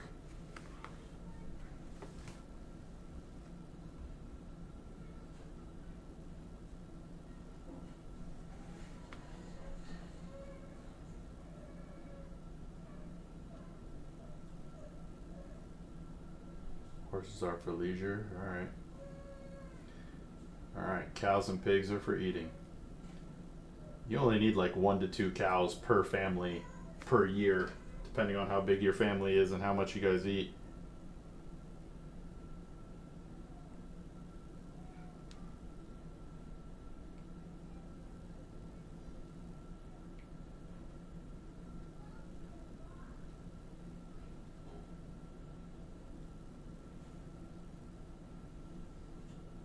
Oh, so it's a cattle farm, like they have enough cattle for that.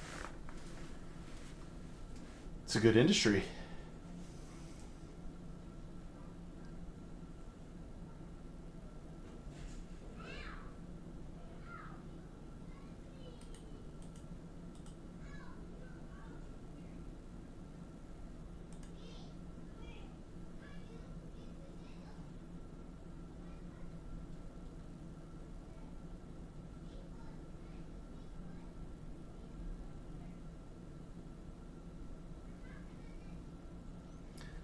This is incorrect. Rebalancing is something that only needs to be done once a year.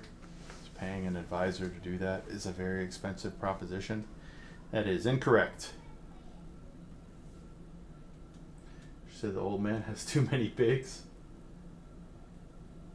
It's mostly pigs. Well, if they're pasture pigs, I don't know if we looked at this on stream before, but you can find a great market for people looking for pasteurized pigs.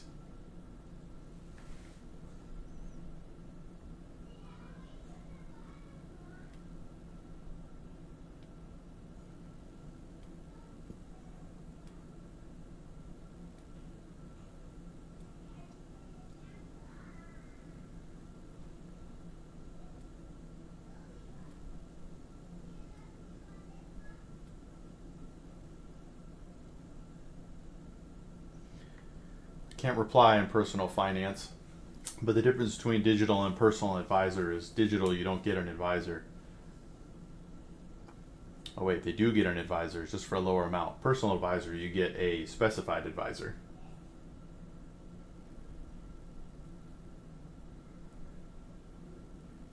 Panda, I think. I don't have many free range animals apart from cows. Hey, maybe that's something you can help with the business. Once you make them pastured cows, the price per pound goes up pretty significantly.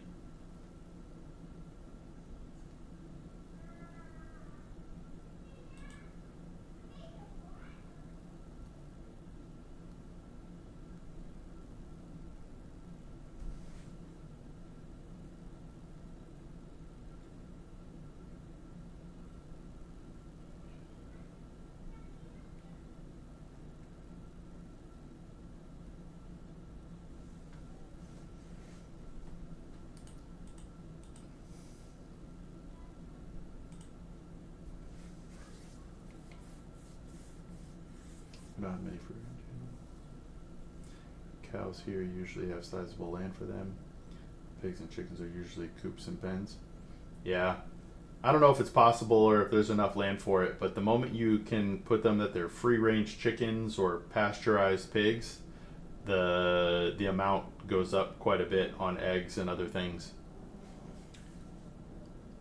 If you sell a holding within your IRA and keep it in your IRA, is it a taxable event? No, it's not. Any transactions you make within your IRA are not taxable. You only have to worry about tax consequences once you start to make distributions from your IRA.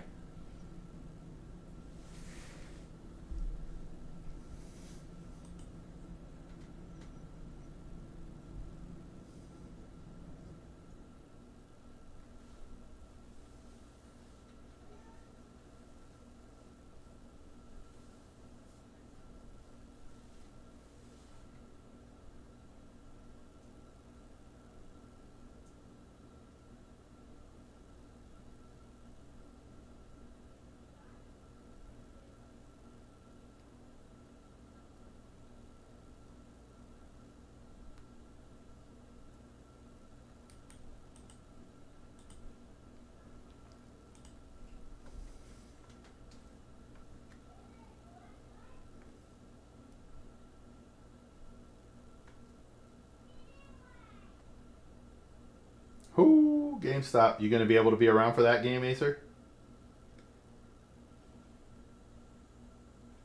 Man, it's going to be weird. You came into my life and you're going to be going out of it so fast.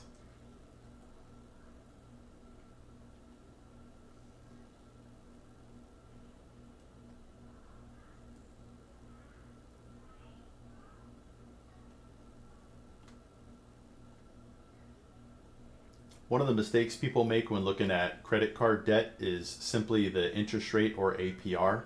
While that's important, the actual most important thing to do is to multiply your balance by the APR and figure out how much interest you're paying per month or per year. And that's the debt balance that you should be putting most of your extra money into. Again, the APR is important, but the overall interest you're paying is the most important thing when it comes to debt. Not moving straight to the farm, but I went and finalized that I would take her up on it after I got the rest of my stuff today. Raid incoming, let's go.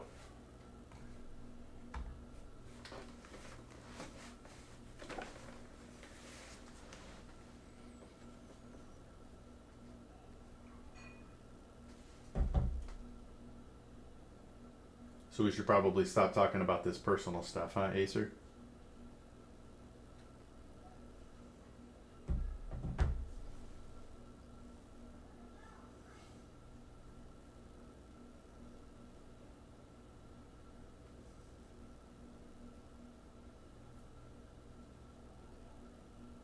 They announced it on stream. In the big stream? Yo, what's up, Prad? Raid. Yo. Blind, I know you're feeling good today. I know you're feeling good today. Yo, welcome everybody. Welcome. To give everybody some background, I'm Free Advice Guy. I've been a certified financial planner professional since 2014. I worked at Vanguard for over 13 years, and our mission here is to empower millions of everyday people by making financial wisdom and guidance accessible to all, fostering widespread financial literacy. We believe that everyone can live a better life if they know how to properly take care of their money. Muskan with the follow. Let's go. Hey, what's up, Sabrina? I don't know that I'm ever going to forget your name now, Sabrina. Twin Set, thanks for the follow. All right. I mean, it was up at 40% at some point today, Blind. But hey, since everyone's here and we got some new audience, I want to talk to you about how to look at debt. One of the main mistakes people make when they look at debt is simply looking at the interest rate, and that's not the only thing you need to look at. What you need to look at is the total amount of dollars going towards a debt every month or every year. For example, we got these two loans, one at 15% and one at 22%. Well, if the 22% loan is on a $1,000 balance, that's $220 per year in interest. But if that 15%, that lower interest rate, is on a $10,000 loan, they're paying $1,500 a year in interest. So you actually want to work at paying off the 15% interest rate in that case because you're paying more in interest to that per year. That's called the avalanche method. Uh-oh. I already did it, Prad. Should I do it again?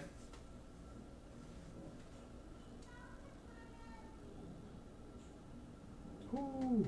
We got some point doublers here.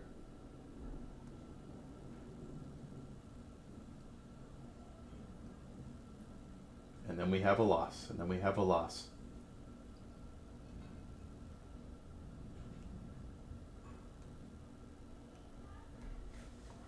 I do, Ali. I stream to... I'm on 6 platforms as we speak, but Twitch and YouTube are 2 of them.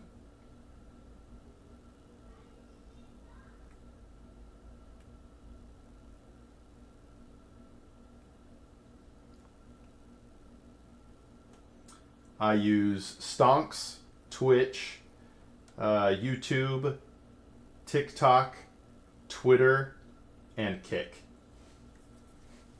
I'm just trying to get my message out there. I really want to help as many people as possible. So I live stream to all of those, and I post clips to TikTok, Twitter, YouTube, and that might be it. And of course, Twitch. Sounds good, Blind. Sounds good.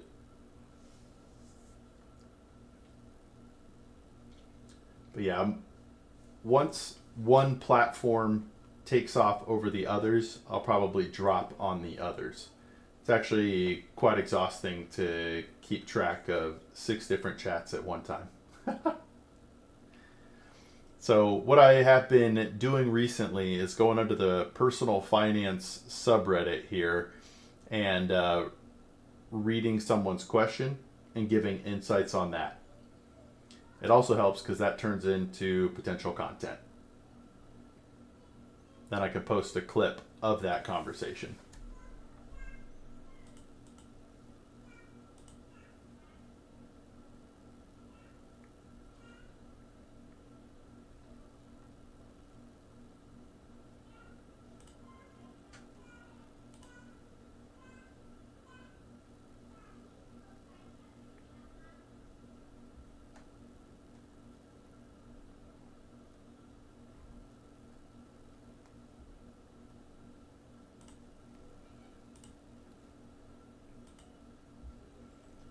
Do you reply back to the posters so they get the benefit of your comments?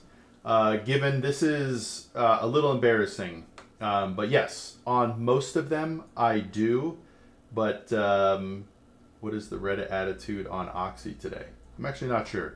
I don't look too much at the stock stuff. I generally look at more personal finance. So I'm more of a financial planning. I do talk about stocks, but I talk more about how they factor into your overall financial goals. So yeah, it just depends on the question. But given I was actually banned from personal finance because I advertised that I was streaming live to somebody if they wanted to talk about it. So they banned me. I said sorry and requested for my ban to be removed. They said it will not be removed. So, but in the other platforms or the other subreddits, I do reply to them.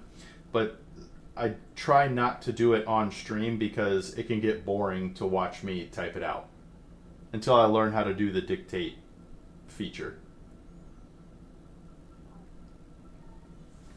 But hey, for anybody new here as well, we do have 5 steps to financial success.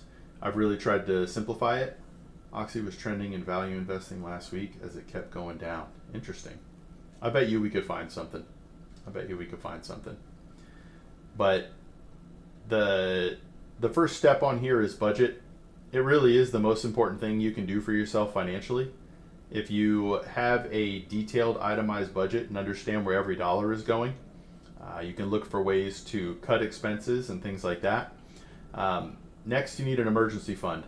We can have a conversation about this, but you're going to hear things all over the board when it comes to emergency funds. Some people think you only need your highest deductible or $1,000 or 3 to 6 months. I actually think you should have 12 months of basic living expenses in an emergency fund. If you need an example of why, if you look back to the COVID stuff, there were people without a job for a year or more. But an emergency fund is one of the best things you can do for yourself financially because it'll give you peace of mind should something happen that you got yourself covered. From there, you could set goals. What do you want this money to do? Do you want it to fund your retirement, a house, a car, a wedding? There are different things. But once you know what it's for, then you get your time horizon, and then you set a risk tolerance on those investments. If you're super aggressive on a long-term goal, maybe you're 100% stock. If it's a short-term goal, maybe you're just in a money market fund paying you whatever percent they're paying. So you got to have your goals set out in your time horizon to know how you're going to invest. From there, when it comes to investing, since you have your budget and you know how much you have to put towards goals, you could split that up and save towards those goals or invest towards those goals in an appropriate way. One of the very few things you can control with investing is costs. You really never know what the market's going to do up or down, but you can control how much you pay for that investment.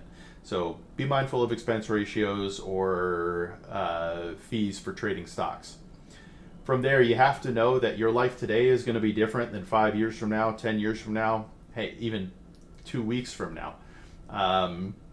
So you need to navigate those changes and be ready to update all of these processes or all of these steps throughout your process. This is the seasonal changeover to winter gas and consumption is lower for oil. If the mango wins, he is also pro-energy, which drives price of oil down. Oil getting crushed right now. Oil is getting crushed right now. Let's actually take a look. I know there are better sites than this, but I like how Market Watch lists things out. So, crude oil is actually up today. All right.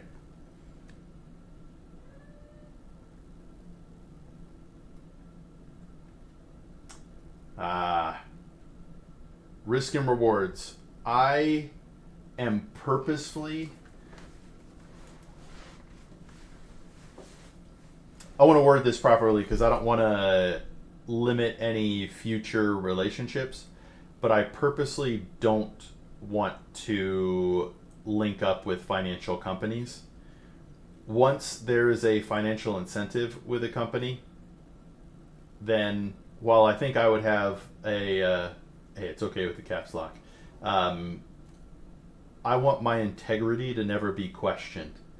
Because if I ever go, hey, check out State Farm for their for this insurance. Now, am I telling people to go there because it's the best for them, or am I going there because I'm going to get a kickback, right? And then it makes it difficult. But I'd be happy to talk about insurance with people and what types of insurance and all that sort of stuff. Yes, sir. Now, I do hope to eventually build up a community on Patreon. So I'm Free Advice Guy on Patreon as well. Within the Patreon community, you do get this budget spreadsheet and the ability to have one-on-one conversations on stream.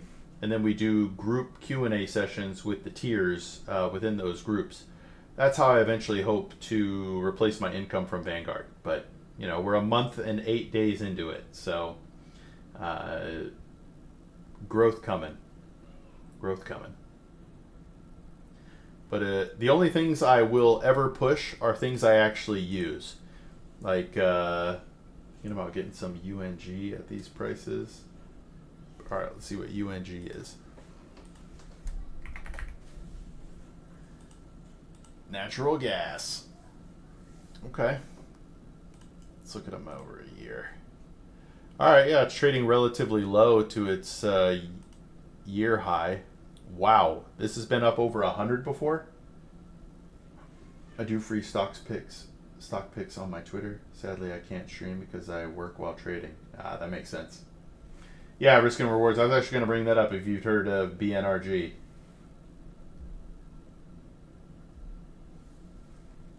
I'll bring it up here so you can see it. But some of these boys made a purchase on Friday and are already up 30%. It closed on Friday at like 91 cents. It shot up today. It was at like 130 something earlier today. I should have gotten in when it was under $1. But the last time I listened to Acer, I lost my life savings. So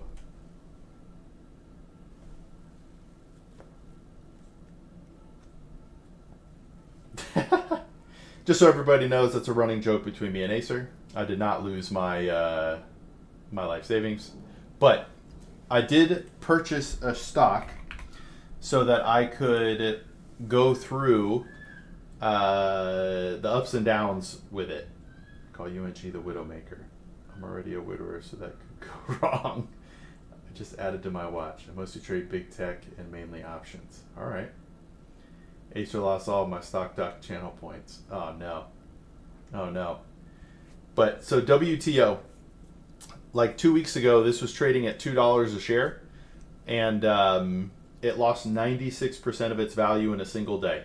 So to have some fun, I bought some shares into it with one of two things. That it was either going to go up to $1 and I'd be a happy man, or I would lose everything. Either way, I'd have a story to share with viewers in the community.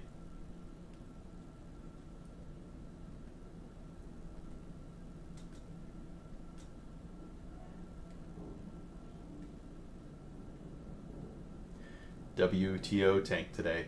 We got to be getting close to man, why the WTO stock is down 26% today. Let's see what they say.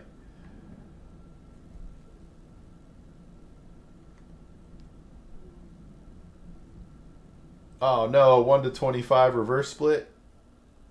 Uh-oh, that's barely going to get it above $1.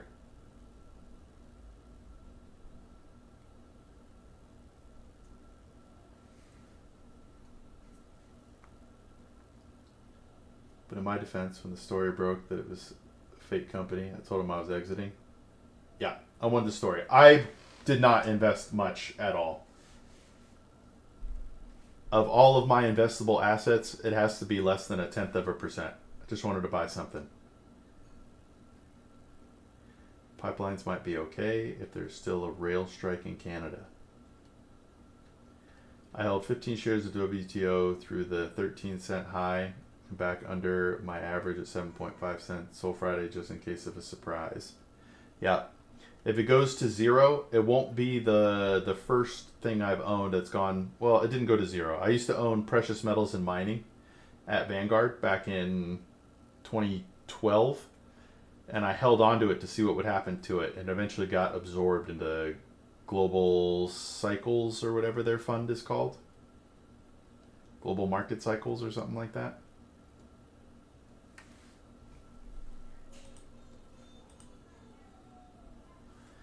All right, so I already talked about this one with interest rates.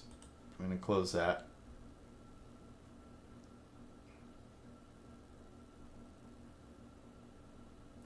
But if you guys have any financial planning topics you would like to discuss, I'd be happy to go over those. But otherwise, I just go over different financial topics that I read about and share my opinions on that. Schwab charges a $39 handling fee for reverse splits to the investor, Havana?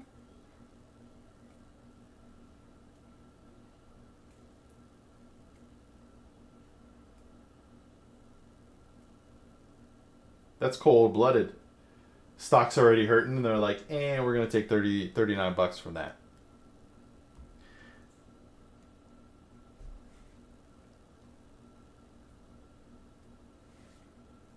That's really messed up. All right, so like this one, you're leaving a company, 401k rollover or leave it. There are a few reasons to leave it. The main one is that in your current 401k, you have funds that you like that are proprietary and that you can't get outside.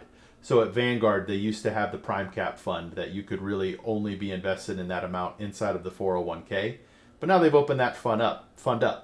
So if you roll it over into an IRA, you generally open the amount of options that you can invest in within the IRA compared to a 401k.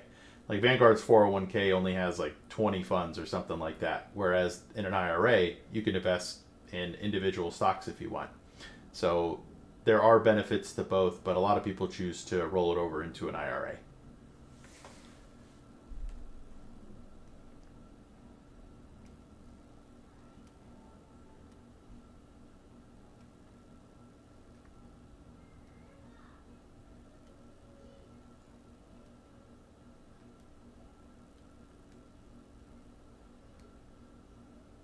All right, so here's another one. A personal loan. This person has a bunch of credit card debt. At 59, gambling is my only plan. You're making my heart race, Savannah. You're making my heart race. Man,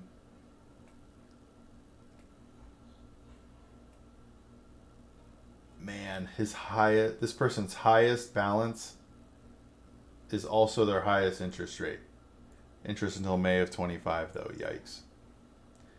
Large expenses over the last 2 years, but have significantly curbed my spending and have a formalized budget. If I can get a 17.5% APR loan, would it make sense to get a loan amount to cover the remaining period ends? Yikes. So, I appreciate the follows, guys. So when it comes to, we already kind of covered this or whatever, but this is an actual real world math example. Consolidating can be a decent option. The zero interest makes this difficult because honestly, I would pay off as much as you could until you get zero interest and that balance down, and then look to consolidate. But the most important consideration with consolidation is that the amount of interest that you're paying every month or every year comes down after you consolidate. That's what you really need to figure out. But it looks like in this case, a 17.5% interest rate would be lower than every single debt this person has. That's probably a decent idea.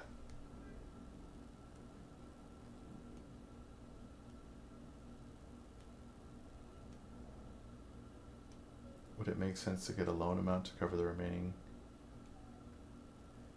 Tackle those two cards. They should certainly be able to. Yikes. The hope would be to talk to somebody before they get into a situation like this. My target, or the people I want to help out, are young people and people newly into finance who don't know what to do. I want to help them get off on the right foot. Now, that doesn't mean I don't want to help people who are in bad situations. I definitely do. But I'm hoping to help people before they ever get there, you know?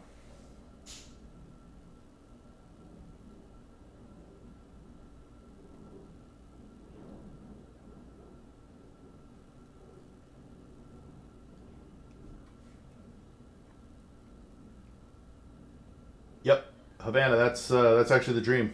That's one of the biggest things I talk to people about. Retirement is much easier to afford if you don't have a mortgage. It's our biggest expense every month, every year, generally. So if you can get that paid off and all you have is property taxes, utilities, and anything else, life becomes much more affordable. Like when I was a financial advisor at Vanguard, I would talk to people sometimes who would have such low nest eggs, but when we ran their financial plan, they would be successful because they had no debt, no bills. Like one person, because they had no mortgage, only needed to spend something like 18,000 a year in expenses, $1,500 a month. Well, that's, you don't really need much of a nest egg to cover that, you know.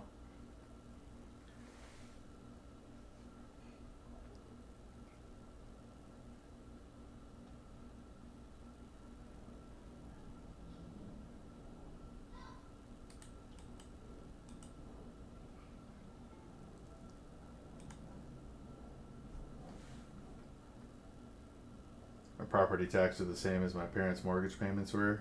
Yeah. Are you in Texas by chance, or are you in just another? Man, I thought this virus and threat protection was going to be something bad. Just a high property tax state. It kind of does, given. But do you recommend the Vanguard ETFs? Well, I'm going to say yes in short Goldens, but the real thing is I recommend the lowest cost ETFs. So depending on where you do your investing, right? Like Fidelity, I think. Who owns SPY? Because I think SPY is a lower cost 500 index fund ETF than VOO, right? I think it's 1 basis point, but that's still less. So over the course of 20, 30, 40 years, you might not think it's much, but you could be talking thousands of dollars. So Vanguard is generally one of the lower cost ETFs.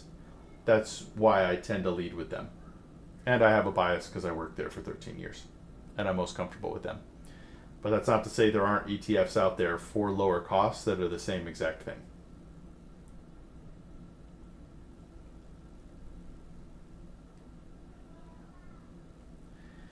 And it blows my mind here. You get people who are telling somebody not to get a financial advisor. I'm purposely a financial advisor the way I am to be different than the industry because a lot of people need a financial advisor and can't afford it or don't want to pay somebody to manage their assets. But like this person's 23, feels uneasy, and this person just like, no, shut up, just do this, be quiet. Sometimes just talking with a professional helps somebody. Even if they would have ended up at the same place, because a professional led them there, they feel better about it. That alone can be worth what you pay a financial advisor. Hopefully you're not paying them assets under management forever, but you get my point. My 1985 65K home is surrounded by 300K new builds now. Nice. Lot next door, I paid 25K for it. It's going. Have you thought about building on it, Havana?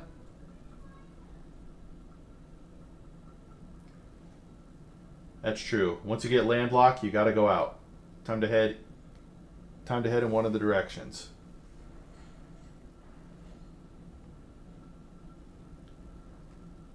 But yeah, when you're looking for a financial advisor, one of the most important things you need to know about them is how they charge you. It could be assets under management, it could be a flat fee for the service, or it could be hourly. Free advice guy is different. The advice is always free. It's just depending on how you want to interact. So you need to figure out what is best for you when it comes to working with a financial advisor. I bought to prevent having a house next door. I love that, Havana. You gonna put anything on it?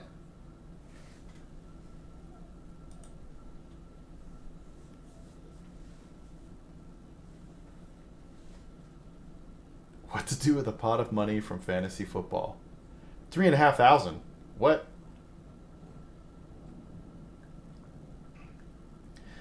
These sort of things both kind of fall in the same category. If you, in your life, if you come across some money unexpectedly, you need to figure out how that bakes into your overall financial plan. Reassess your budget, reassess your emergency fund, reassess your goals, and then use that extra money to invest or save towards those goals. They really shouldn't have a monumental impact on your life overall.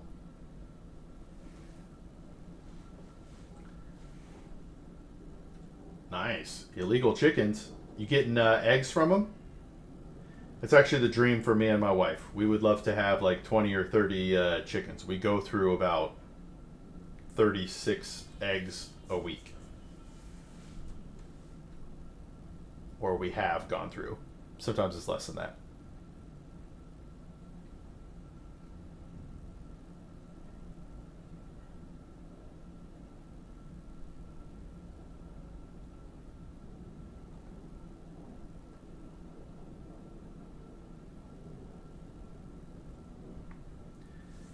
Pay off debt with savings.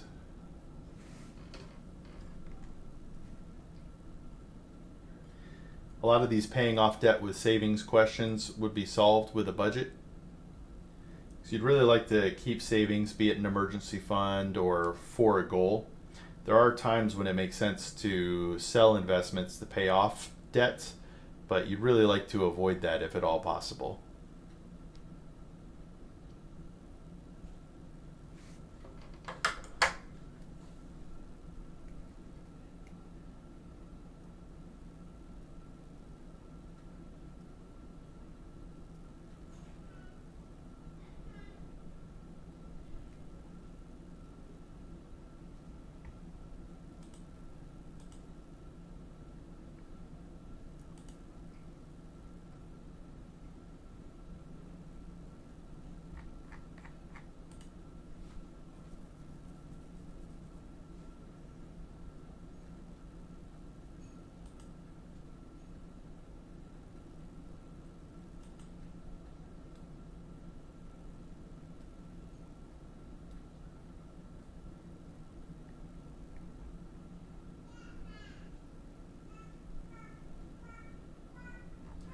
You can now search for me on the Find a CFP website.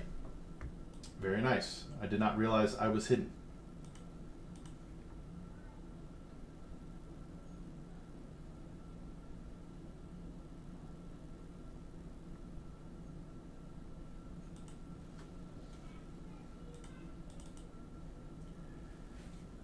I have 6 dozen eggs at the moment, with 3 laying hens and 6 replacement pullets from feeding the hawk and cougar. Soft boiled 3 dozen last night because they were getting too old to hold. Do you throw them in the fridge immediately after, or do you treat them like every other country? Yo, what's up, Cozy? Welcome. Get a little hydrate going. Sorry, I just saw your message.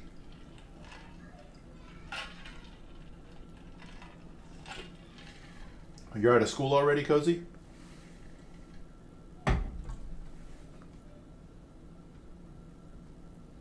Yes, I am. It didn't go today. I'm streaming on 6 different platforms, Cozy. Twitch, YouTube, Twitter, TikTok, Kick, and the one I'm most excited about is Stonks. STONKS.com.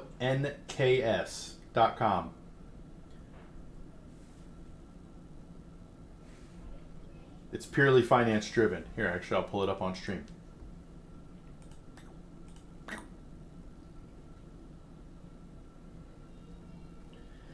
So we got this here, but they gamified the stock market. I got a new monitor a few days ago. Oh, it was acting up, so I returned it. Nice. Is it a good monitor, Cozy? I refrigerate but don't wash them. Boil the oldest one. If one floats, I discard. Interesting. Yo, 31.5, 250 hertz, curved. Yeah, it's pretty sick. What brand? I have a 32, but it's only 165 hertz. MSI. All right. My father-in-law grabbed the, I think it's like 5 feet. It's wide, it's curved. It's crazy. My monitor fits in the middle, and then you could have 2 smaller monitors to the side. But yeah, so this game right here, Cozy, for free, you make predictions on the stock of the day. Let's go to the calendar. So tomorrow's game is GameStop. So the market closes at 4 p.m. Eastern time. You play a game. What the? And then you can make a prediction on. Oh, did I just make a prediction? Is that what I just did? Anyway, on what you think it's going to close at. And then you get free money.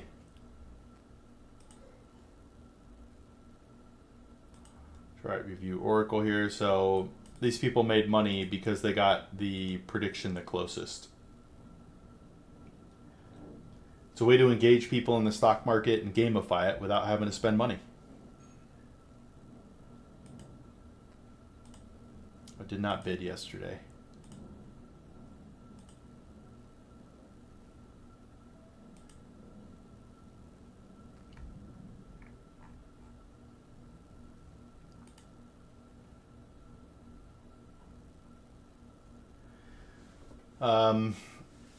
Right now, it's more about growing the user base. In the future, there will be advertisements and things like that.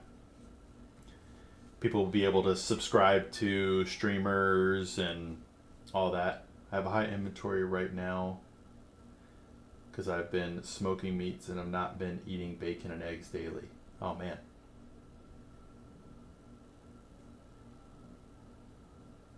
You don't think they'll do a forward statement, Havana?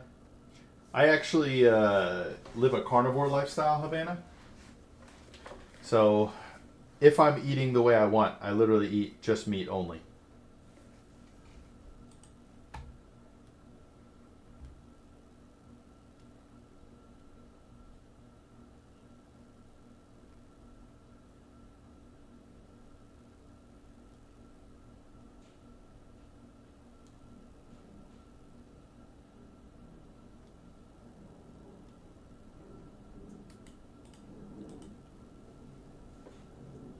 But if they announce an acquisition, it will rocket to 70. Interesting.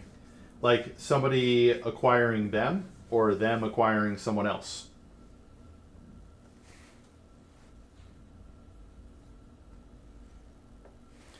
Idiots around me for financial things.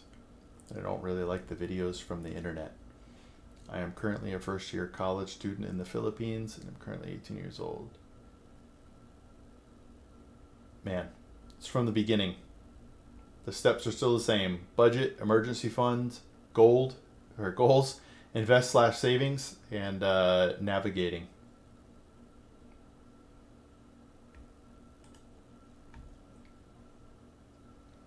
Were you sick today, Cozy? Is that why you didn't go to school?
Carnivore here too. Some green beans every once in a while for variety, but almost all meat and dairy. Hey, you're the first person I've run into that also does carnivore. I will occasionally, like, my favorite non-carnivore food is pears. If you give me a good pear, I'm all over it.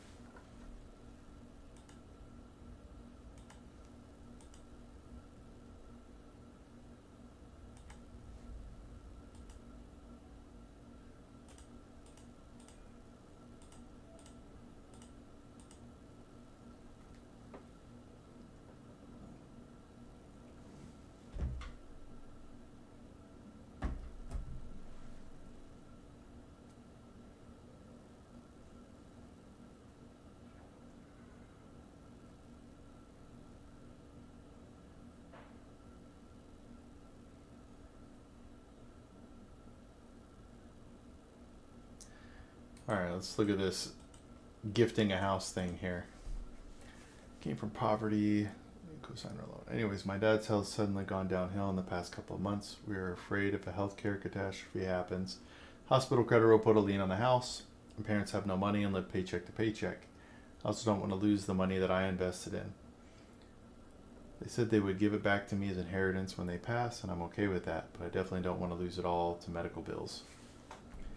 Oh man, a spam message. Deny.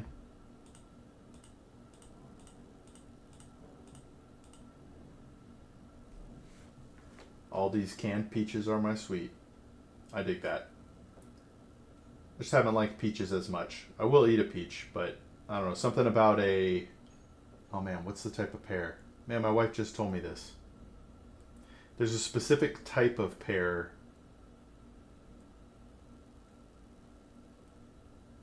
This is going to drive me nuts. Hold on a second.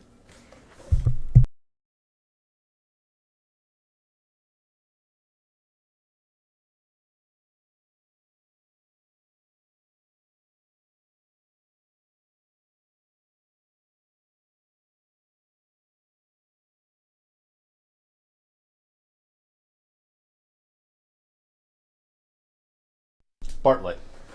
Bartlett pear. Black plums. I can't say I've ever had one of those. All right, Havana, let me ask you a direct question. Are you an RFK Jr. supporter? Are you looking to make America healthy again? If you don't feel like answering that, I totally understand. Gorge on oranges when they're in season. That's how my wife looks at fruits or vegetables. We'll eat anything that's in season. We'll give our kids anything that's in season, but our kids eat zero processed food. The meat is a reddish color and so juicy. Interesting. I'm gonna have to look for a black plum. I doubt they're in Arizona.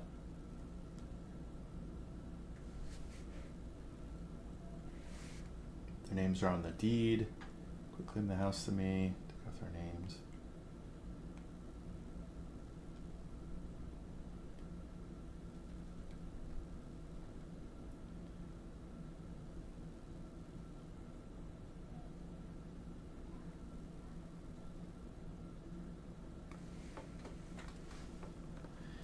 Yeah, so if you change title on a house before the original owner dies, you take the cost basis with you. That's why a lot of people, for an estate planning option, they wait until the original owner dies, so that when that house passes to the new owner, they get a stepped up cost basis. Otherwise, when the new owner goes to sell it, they have to pay on the original basis, and then they're going to end up owing tax on that. But I've been a Trump supporter from day one. Voted for Ross Perot, who told us this economy was coming and wanted to end the Fed. I'm assuming you were also a Ron Paul supporter as well. I'll be honest, my journey. I'm gonna announce some pretty embarrassing things on stream, and I'm a little nervous to do this, but I did not care about politics very much. But Ron Paul was the first guy who got me. I've looked into Ross Perot since, and learned more about him. In America, do you pay capital income gains tax on your primary residence when selling? No. If you live in your house for 2 out of the last 5 years as your primary residence and you go to sell it, you don't pay capital gains tax on it.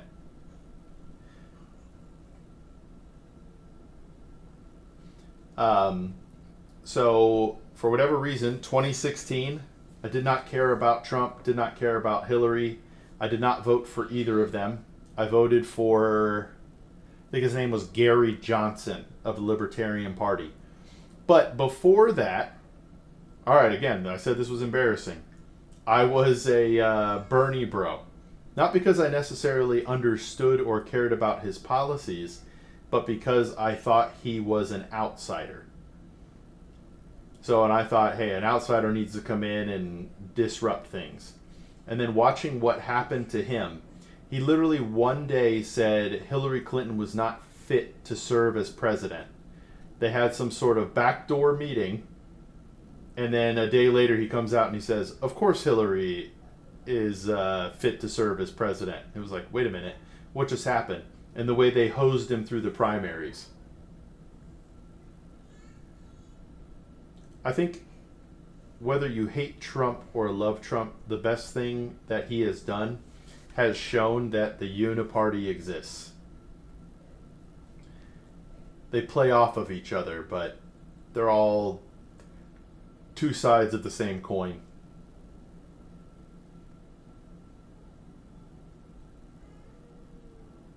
Like, we have homeless people and things going wrong here, yet we have hundreds of billions of dollars to give to other countries. You know what we could have done in America with $200 billion? It's kind of nuts to think about. $4 billion to each state for specific projects to improve certain things. That could have done quite a bit. Quite a bit. And then the other thing that tripped me out is I believed what the media said about Trump leading up to the election. That he was just going to step aside. He didn't want to be president. He was just doing it for his brand. And then the night of the election, he's winning. She was my girlfriend, who is my now wife. But we were talking, and I'm like, wait a minute. He's looking like he's actually going to win. And that was the first night I ever looked into or heard about any of his policies. Trump is the USA as Jesus was to the money changers. Yeah, I get what you're saying there. I think Trump's new, I don't know if you want to call them cabinet members, right? But with Vivek, Tulsi, RFK, who are some of the other ones? I don't know. He's putting a decent coalition together.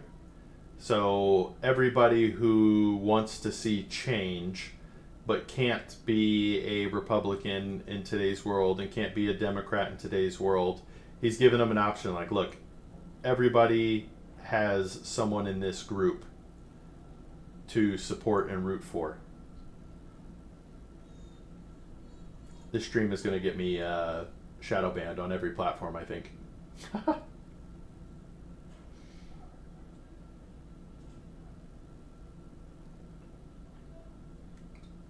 Yeah. I don't think there's a single politician I agree with on everything. But I think the fact that Trump is putting together these people who I don't believe will bend the knee to him and just say whatever he wants to hear would be good if he got elected. I think someone like RFK can make real change. I don't know about Tulsi. I'm a little bit nervous about her because she seems to have, I don't know if flip-flop is the right thing, but changed her position on stuff.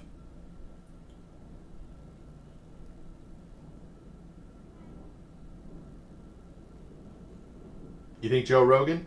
I don't think Joe Rogan has come out and stated support for anybody. I don't know that he will either. Elon, that's the other one. He's going to form the Doge, the government efficiency, Department of Government Efficiency.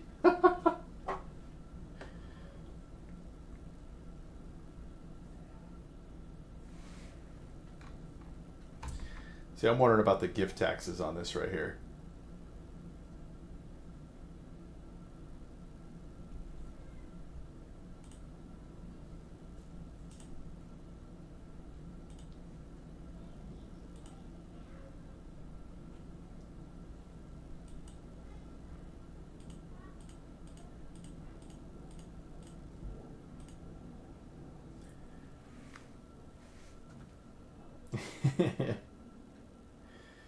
Hey man, everything he's touched so far has turned to gold. But we'll see what the DOJ does now that they're looking into some things. I forgot if it was, I know SpaceX got looked at because they wouldn't hire foreigners. Was it Tesla that got looked at as well?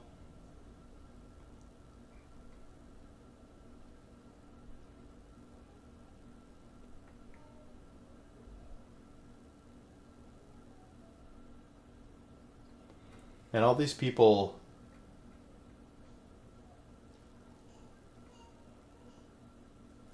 It's tough because their questions aren't very specific. It's really hard to know how someone is doing without understanding what they want to spend in retirement.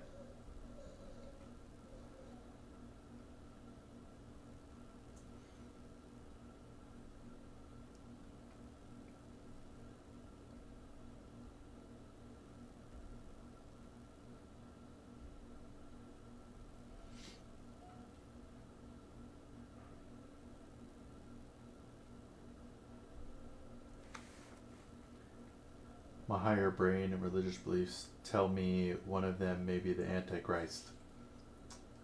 So there are very specific things that were stated about the Antichrist. Number one for me that stands out is that they would be a uniter. Who in that group is going to unite everyone?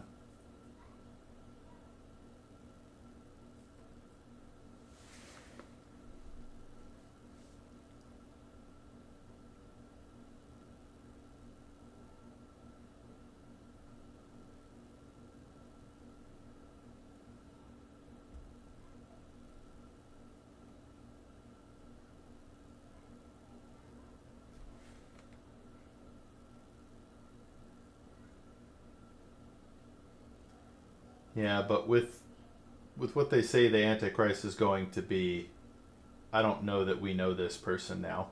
Because there will be people who always hate Trump, always hate Elon, always hate Tulsi. It's, I don't know who that could be, who the great uniter will be.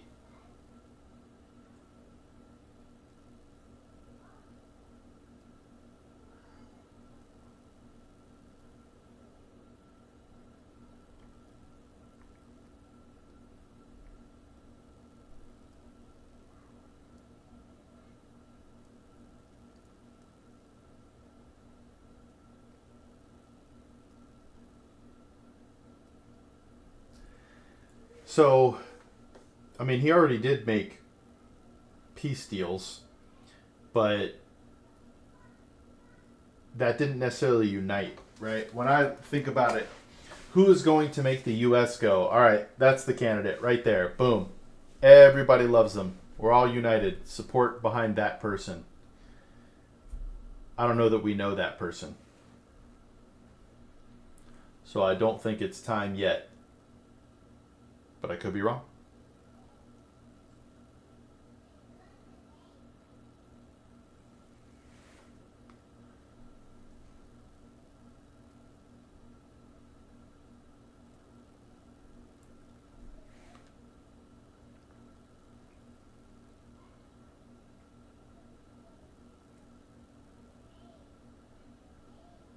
He would already have made some unity if he didn't. It's definitely possible, Havana. Like, before he was even elected president, the Russia stuff started coming out. And it took, what, 3 years to find out that that was all bogus? It's tough. And there are still people who think he's a Russian agent or a Russian puppet.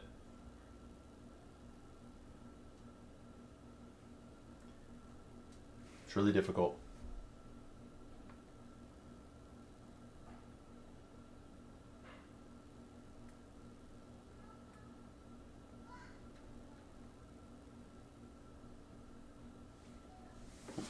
One sec here.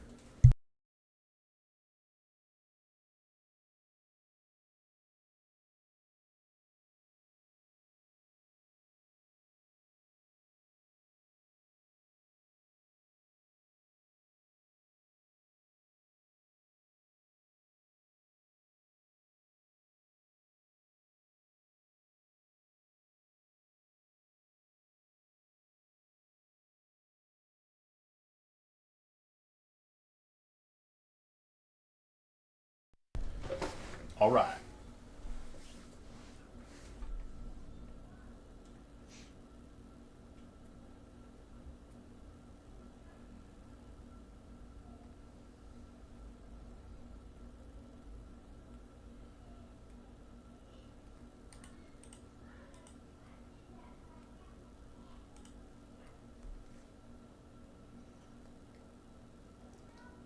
Yeah, these cash paying accounts are like money markets or savings accounts.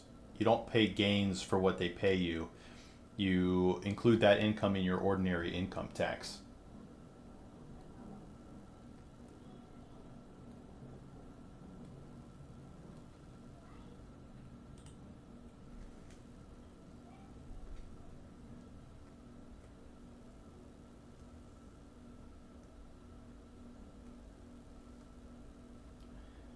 See what happens. You anxious about the election?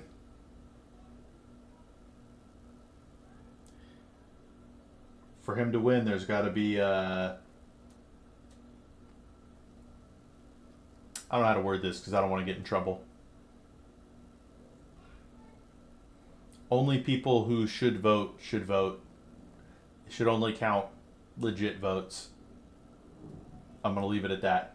But do you have any fears there?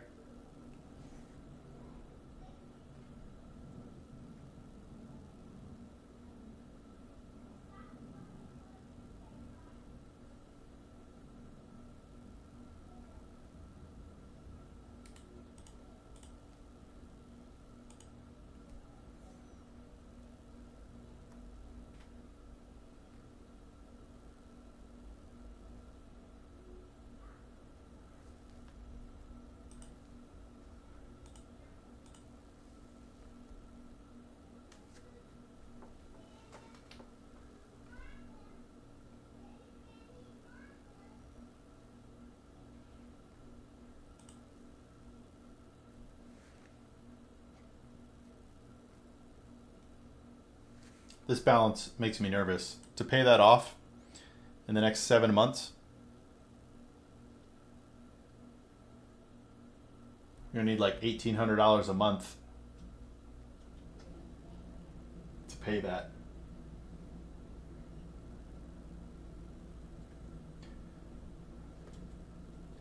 Makes me nervous, man. No matter what happens, makes me nervous. Instability could be here in 2 months. We will know in 2 months, and that's kind of crazy.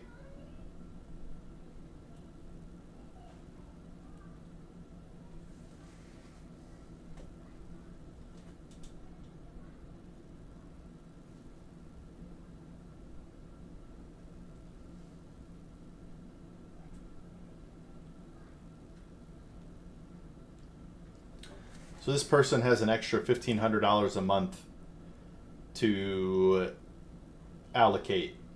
That all needs to go into this $12,000 balance. They're going to need a little bit more than the $1,500 per month to pay off that $12,000 in 7 months before the interest kicks in. 0% interest loans are great, but if you don't pay them off by the time they're due, they end up charging you interest on the full balance. So he's going to have to come up with a little bit more to make that balance paid off.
You get in there, Havana.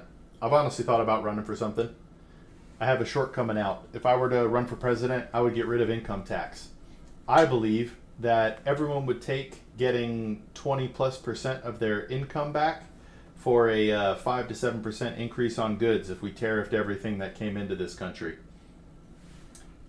I know it wouldn't be spun that way because they're already spinning it a different way with getting rid of the income tax, and adding tariffs. But that's what I would do. If I were a governor of a state like Texas, I'd get rid of property taxes, but you'd have to get rid of a lot of entitlements to make that happen, especially in the short term. People would freak out. I still think we as a country can have an overall safety net for everybody with just tariffs. We consume a lot of goods, but that's just a short version of it. If you're young and you're deciding between a Roth 401k or a traditional 401k, there are a couple of things to consider, but the main one is, do you want to pay tax now or do you want to pay tax later? If you put things in a Roth now, you're going to pay tax on your income now, but everything in that Roth is going to grow, and eventually you will be able to take distributions from it without owing any tax on it. If you contribute to your traditional right now, you're not going to pay tax on the amount that you contribute to your 401k. It's going to grow, and then eventually you pay tax as you start to take distributions. Those are some of the factors that you need to consider when deciding between the two.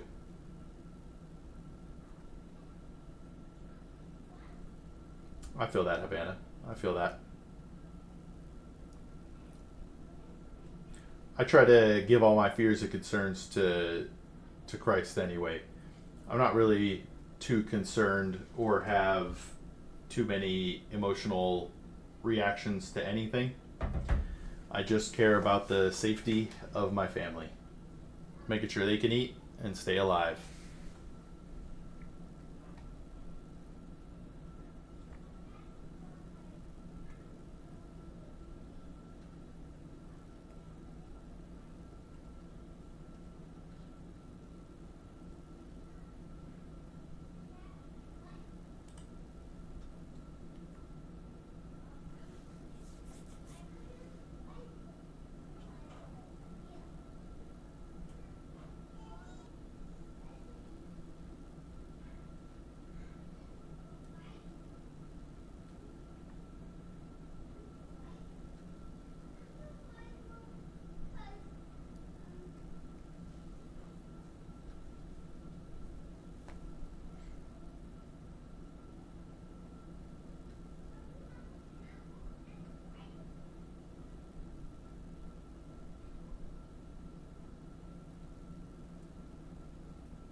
All right, I went through every post on personal finance today.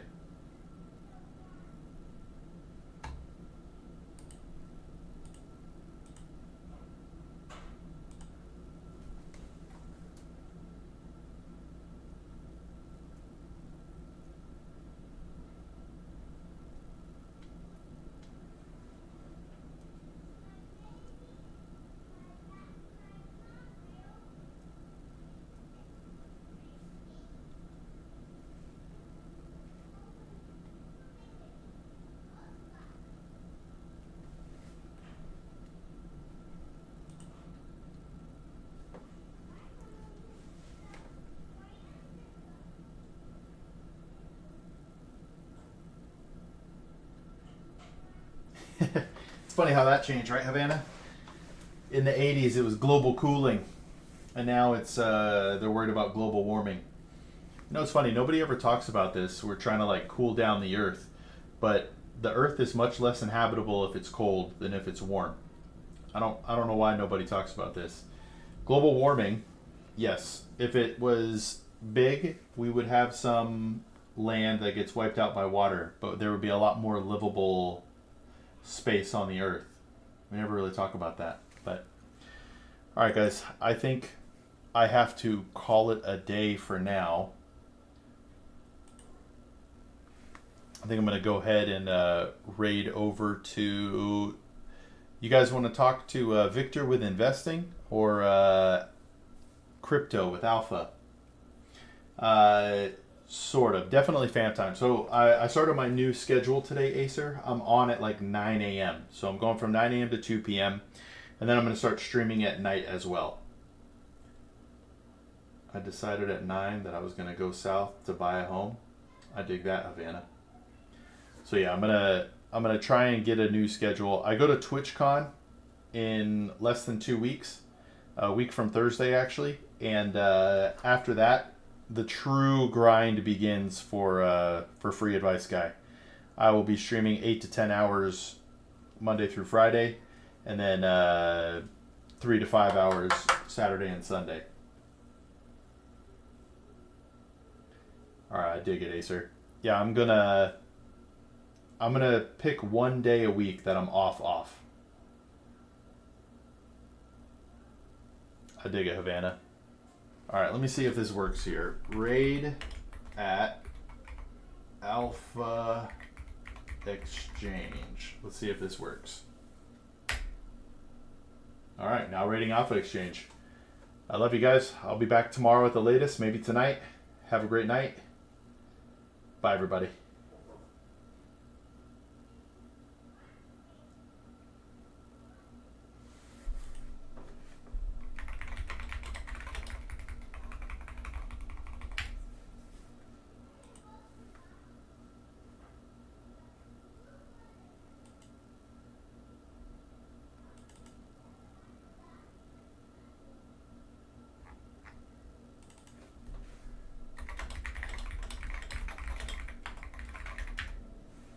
All right, my chat's not going through on Alpha.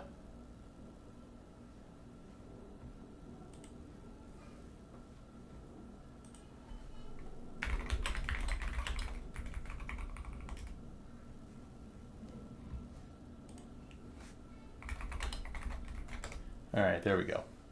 All right, so we're out of stocks. Let's close this up here.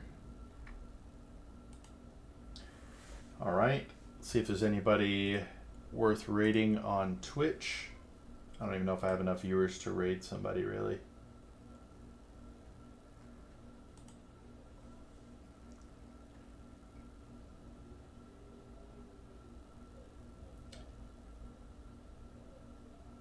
Yeah, we'll just call that. I got no Valorant streamers right now, but all right, guys, I'll be back either later tonight or tomorrow. I love you guys, and